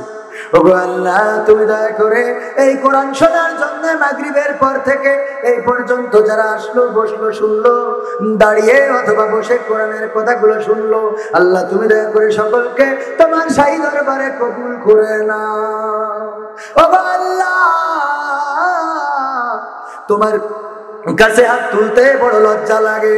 জীবনে কত গুনাহ করেছি গো, যেই গুনার সাক্ষী পৃথিবীর কোনো মানুষ নেই, পৃথিবীর কোনো চোখ দেখে না, কিন্তু এমন অনেক গুনাহ আছে রে, তোমার চোখ দুটোকে ফাঁকি দিতে পারি না। ওগো আল্লাহ, কত গুনাহ করলাম রাতের অন্ধকারে, কত গুনাহ করলাম ছাদের নিচে, কত গুনাহ করলাম বনে জঙ্গলে। ওগো আল্লাহ, পৃথিবীর কোনো মানুষ দেখলো না, কিন্তু তুমি তো সাক্ষী থেকে গেছো। তোমার কাছে কাজ করে ফরিয়াদ করি গো আল্লাহ, কতদিন বাঁচবো জানি না। এই রাতটা আমাদের জীবনের শেষ রাত হয়ে যেতে পারে, এই মাহফিলটা আমাদের জীবনের শেষ মাহফিল হয়ে যেতে পারে, এই বছরটা আমাদের জীবনের শেষ বছর হয়ে যেতে পারে। ওগো আল্লাহ, তোমার কাছে ফরিয়াদ করি, তুমি দয়া করে এই মাহফিলে আমরা যারা তোমার কাছে দুখানি হাত তুলেছি গো, আমাদের সকলের জীবনের জানা অজানা গুনাহগুলো ক্ষমা করে দাও। ওগো আল্লাহ, তোমার কাছে হাত তুললে মনে পড়ে যায় জনম দুঃখিনী মায়ের কথা। মা জননী যাদের নাই রে, তারাই জানে মা হারানোর বেদনা। মা জননী যাদের চিরজনমের মতো বিদায় নিয়ে চলে গেল, অন্ধকার কবরের বাসিন্দা হয়ে গেল, আর কোনোদিন তো খবর নিল না, নাম ধরে ডাকলো না। এই শীতে আর কম্বল দেয়া লাগে না, আর ল্যাপের মধ্যে থাকে না, তশকের উপরে ঘুমায় না। ওগো আল্লাহ, মন কি মন টান কি টান, ওই ঠান্ডা মাটি বুকে নিয়ে শুয়ে আছে গো আল্লাহ। যারা চিরজনমের মতো মাকে হারিয়েছে রে, ওই মায়ের কবরকে জান্নাতের বাগান বানায়া দাও। ওগো আল্লাহ, বাপজান যাদের চলে গেল, কত কষ্ট করেছে, গান্ডিতে খেটেছে, অথবা মেহেরপুরে রিক্সা চালিয়েছে, ভ্যান চালিয়েছে, মাঠে খেটেছে, রোদে পড়েছে, বৃষ্টিতে ভিজেছে। সন্তান বলেছে নতুন জামা লাগবে, সন্তান বলেছে নতুন স্কুলের বছর, নতুন জুতা লাগবে গো। ওগো বাবা, কিনে দিতে হবে, টাকা নাই পয়সা নাই, তবুও পরিশ্রম করে মাথার ঘাম পায়ে ফেলে রক্ত পানি করে সন্তানের স্বপ্ন পূরণ করে তিলে তিলে বড় করেছে। এই পিতা যাদের চিরজনমের মতো হারিয়ে গেল, আল্লাহ ওই পিতার কবরকে তুমি জান্নাতের বাগান বানায়া দাও। ওগো আল্লাহ, এই গ্রামে এই শানঘাটে কত মানুষ চিরজনমের মতো বিদায় নিয়েছে। 12তম ওয়াজ মাহফিল, তাফসীরুল কোরআন মাহফিল, এই 12 বছরের মধ্যে কত শ্রোতা চলে গেছে রে, যারা এসে মাহফিল শুনতো, আজ আর মাহফিলে আসার সৌভাগ্য তাদের হলো না। চিরজনমের মতো বিদায় নিয়ে তোমার ডাকে সাড়া দিয়ে চলে গেল। এই গ্রামের মাহফিলের পক্ষের যত মানুষ চলে গেছে আল্লাহ, কবর দেশের বাসিন্দা হয়ে গেছে, তুমি দয়া করে কবরগুলোকে জান্নাতের বাগান বানায়া দাও। ওগো আল্লাহ, আমাদের যত ভাইয়েরা মায়েরা বোনেরা হাত তুলেছে, যারা বাবা হারিয়েছে, মা হারিয়েছে, কত মা আছে, কত বোন আছে। এই গ্রামটা এই নিজেদের গ্রাম ছিল না, ওই অন্য গ্রাম থেকে এই গ্রামে বিয়ে হয়েছে, এই গ্রামটাকে আপন করে নিয়েছে। আগে মা আসতো, বাবা আসতো, খোঁজ খবর নিয়ে যেত রে, আজ আর মা আসে না, বাবাও আসে না, চিরজনমের মতো বিদায় নিয়ে চলে গেছে। আমার যত মা বোন মা বাবা হারিয়েছে, আল্লাহ ওই মা বাবার কবরকে জান্নাতের বাগান বানায়া দাও। বাপজান, বিয়ের দিন মা বোনেদের বিয়ের দিন কত নীরবে চোখের অশ্রু ফেলেছিল, জামাইয়ের হাতে তোলার সময় বলেছিল, বাপজান কত কষ্ট করে মানুষ করেছি মেয়েটারে, তুমি যেন আমার মেয়ের কষ্ট দিও না। মোটা চাউলের ভাত, মোটা সুতার কাপড় পরায়ও, কিন্তু আমার মেয়েটারে যেন কষ্ট দিও না। এই মেয়েকে যখন মারে ধরে, তারপরেও বাবা প্রতিবাদ করে না। এমন বাবা যারা চলে গেল, আল্লাহ বাবার কবরকে জান্নাতের বাগান বানাও। আল্লাহ যাদের স্বামী স্ত্রীতে মিল মহব্বত নেই, মিল মহব্বত পয়দা করে দাও। যারা হাত করেছে আল্লাহ, যারা ঋণগ্রস্ত ঋণ পরিশোধের ব্যবস্থা করে দাও। যারা কন্যাদায়গ্রস্ত আল্লাহ কন্যাদায় থেকে মুক্তি দাও। যারা অভাবগ্রস্ত অভাব দূর করে দাও। ও আল্লাহ, যার মনে যে চাওয়া আছে, তুমি দয়া করে চাওয়াগুলো পাওয়া করে দাও। ও আল্লাহ, এই মাহফিলের কমিটিকে কবুল করে নাও। আমার সভাপতি সাহেব ওমর ফারুক সাহেবকে কবুল করে নাও। আল্লাহ নেক হায়াত দিয়ে দাও। সরল সরল সোজা মানুষ, সাদা সিধা মানুষ গো আল্লাহ।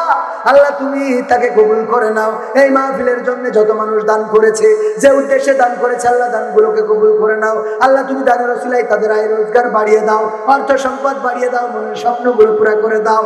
ওগো আল্লাহ, আমার সোহেল ভাইকে কবুল করে নাও, স্বেচ্ছাসেবকদেরকে কবুল করে নাও। আমাদের মেম্বার সাহেবেরা হাত তুলেছে, এই গ্রামের এই ওয়ার্ডের মেম্বার, পাশাপাশি অন্য ওয়ার্ডের মেম্বারও থাকতে পারে। ওগো আল্লাহ, তুমি মেম্বারদেরকে কবুল করে নাও, নে খেয়াল দিয়ে দাও, মনের স্বপ্নগুলো পুরা করে দাও আল্লাহ। জনগণের অধিকার যেন বুঝ করে দিতে পারে তৌফিক দিয়ে দাও, জনগণের পাশে যেন সারা জীবন থাকতে পারে তৌফিক দিয়ে দাও। ওগো আল্লাহ, তোমার কাছে চাইলে চাওয়া শেষ হবে না, হবে না। আমার সামনে আমার সাথে কত কত মুফতি, মুহাদ্দিস, মাওলানা, কারি, কত তোমার প্রিয় বান্দা, কত তাহাজ্জুদ গুজারি মানুষ হাত তুলেছে। ও আমি বড় গুনাহগার আল্লাহ, তুমি দয়া করে আমার সাথে যত আলেম, যত আমার সাথে যত মুফাসসির, মুহাদ্দিস হাত তুলেছে আল্লাহ, তুমি দয়া করে তাদের হাতের ওসিলায় আমাদের দোয়াগুলো কবুল করে নাও। নিঃসন্তানীকে সন্তান দান করে দাও, যার কন্যা সন্তান নেই কন্যা সন্তান দাও, যার পুত্র সন্তান নেই পুত্র সন্তান দাও। ওগো আল্লাহ, তুমি আমার যুবকদেরকে কবুল করে নাও। সোনার টুকরো যুবকেরা যেন অন্যায় পথে পা না বাড়ায় তৌফিক দাও। যারা পাবজি খেলে আল্লাহ, যারা ফ্রি ফায়ার খেলে আল্লাহ, তাদের হেদায়েত করে দাও। ওগো আল্লাহ, যারা মেসি নেইমারকে আদর্শিক ভাবে ফলো করে আল্লাহ, তুমি দয়া করে তাদেরকে হেদায়েত করে দাও, রাসূলের ফলোয়ার্স বানিয়ে দাও। ওগো আল্লাহ, তুমি আমার যুবকদের ভালো জায়গায় বিবাহের ব্যবস্থা করে দাও আল্লাহ, তাদের কপালে যেন পর্দানশীল নারী জুটে যায় সেই তৌফিক দিয়ে দাও। ও আল্লাহ, যারা ভুল পথে পা বাড়িয়েছে আল্লাহ হেদায়েত করে দাও আল্লাহ। আমার বোনদেরকে কবুল করে নাও, আমার বোনেরাও যারা ভুল পথে পা বাড়িয়েছে আল্লাহ, তুমি তাদের হেদায়েত নসিব করে দাও আল্লাহ। আমার বোনদের জন্য ভালো স্বামীর ব্যবস্থা করে দাও। ও আল্লাহ, তোমার কাছে খাস করে ফরিয়াদ করি, কার কি চাওয়া গুলো পাওয়া করে দাও। সর্বোপরি তোমার জমিনে কত খুনি ঘুরে বেড়ায়, কত বদমায়েশ, কত জেনাকার বদকার ঘুরে বেড়ায়, কত মদখোর ঘুরে বেড়ায় আল্লাহ, কত ঘুষখোর ঘুরে বেড়ায়, কত সুদখোর ঘুরে বেড়ায়, কিন্তু তোমার জমিনের উপরে কত কোরআনের পাখি রাত কাটায় বন্ধ জেলখানায়। ও আল্লাহ, তুমি কোরআনের পাখিদের মুক্তির ব্যবস্থা করে দাও আল্লাহ, তাদের কোরআনের খেদমতকে কবুল করে নাও আল্লাহ। কোরআনের জন্য তাদের দুনিয়ার জীবনে আল্লাহ, দুনিয়ার জীবনে স্বাধীন জীবনটা তুমি দান করে দাও। ও আল্লাহ, তোমার কাছে আখেরি ফরিয়াদ, যেদিন মালাকুল মউত চলে আসবে, জানটা নিয়ে উড়াল দেবে, পড়ে থাকবো মাটির সাথে, কোন মানুষ আর নাম ধরে ডাকবে না, বলবে লাশটা নিয়ে এসো, লাশটা এখানে আনো, লাশটা ওখানে না। ও আল্লাহ, মসজিদের খাটিয়াটা বাড়িতে চলে আসবে, কার দোকানের কাপড়ের কাপড়টা রেডি হয়ে আছে জানি না, দোকানের কাপড়টা বাড়িতে চলে আসবে। আপন জনেরা কবর খোঁড়া শুরু করে দেবে, কেউ বা বাঁশ কাটবে গো আল্লাহ। কত মানুষের কবরের কাছে গেলাম, কত মানুষের জানাজায় শরীক হইলাম, কত মানুষের মরা মুখ দেখলাম, কত মানুষের মৃত্যুর খবর শুনলাম। একদিন আমাদের মৃত্যুর খবর মানুষের কানে যাবে, মানুষ দলে দলে ছুটে এসে আমাদেরকে দেখে যাবে, আমাদের কাফন গোসল করাবে, কাফন পরাবে, খাটিয়ায় উঠাবে, জানাজাটা পড়বে। কত মানুষের জানাজা পড়েছি আল্লাহ, কত মানুষের লাশ সামনে নিয়ে জানাজা পড়লাম, আর একদিন আমাদের লাশটা সামনে নিয়েই জানাজা পড়বে আমাদের আপনজনেরা। তারপরে কাঁধে করে যখন লাশটা কবরের দিকে নিয়ে যাবে গো, সন্তান কাঁদবে, ও বাবা রে কেন চলে যাও, কোথায় চলে যাও? কে আমার স্কুলে যাওয়ার বেতন দেবে, কে আমার স্কুলে যাওয়ার নতুন জামা কিনে দেবে, কে আমার নতুন জুতা কিনে দেবে, কে আমার মাথায় হাত বুলিয়ে দেবে? আমি কাকে আব্বা বলে ডাকবো? গো বাবা কেন চলে যাও? স্ত্রী কাঁদবে, গো স্বামী এমন তো কথা ছিল না, কেন একা করে চলে যাও? এই সংসারটা কেমন করে সামলাবো? মা কাঁদবে, ওরে খোকা রে আমার ওষুধের টাকাটা কে দেবে? বাবা কাঁদবে, ওরে সন্তান আমার জানাজাটা তুই পড়বি, আর তোর জানাজাটা আমাকে পড়তে হলো। কারোর কান্না আমাদের কর্ণকুহরে পৌঁছাবে না। ও আল্লাহ, চলে যাব কবরের দেশের দিকে, কবরে নামাবে আমাদের হাত সাক্ষী, কত মানুষের কবরে মাটি ছুঁড়েছি, আর একদিন আমাদের কবরে আপনজনেরা মাটি ছুঁড়ে দেবে, পড়ে দেবে মিনহা খালাকনাকুম ওয়া ফিহা নুঈদুকুম ওয়া মিনহা নুখরিজুকুম তারাতান উখরা। ওরে আল্লাহর বান্দা, এই মাটি থেকে তোকে সৃষ্টি করা হয়েছিল, এই মাটিতে ঢুকিয়ে দেওয়া হলো, আবার এই মাটি থেকে তোকে জীবন্ত করে উঠানো হবে। এই বলে আপনজনেরা মাটি ছুঁড়ে দেবে, ওই যে কবরে রেখে আসবে, আর কেউ কোনো খবর নেবে না আমি বেঁচে গেলাম নাকি আটক হয়ে গেলাম। ও আল্লাহ, তোমার কাছে খাস করে ফরিয়াদ করি, ওই দিন যেদিন আসবে তুমি দয়া করে ওই দিন আমাদের পূর্ণ মুসলমান বানাইয়া তারপরে কবরের বাসিন্দা কইরো। ও আল্লাহ, তুমি পানিতে ডুবাইয়া মরণ দিও না, রোড অ্যাক্সিডেন্টে মরণ দিও না, হঠাৎ মৃত্যু দিও না। মরণ যখন দিবাই গো আল্লাহ, কোরআনের উসিলা থেকে কোরআন কায়েমের সংগ্রামে যেন জীবন দিতে পারি। শহীদ মৃত্যুটা তুমি আমাদের সবার নসিবে কবুল করে নাও।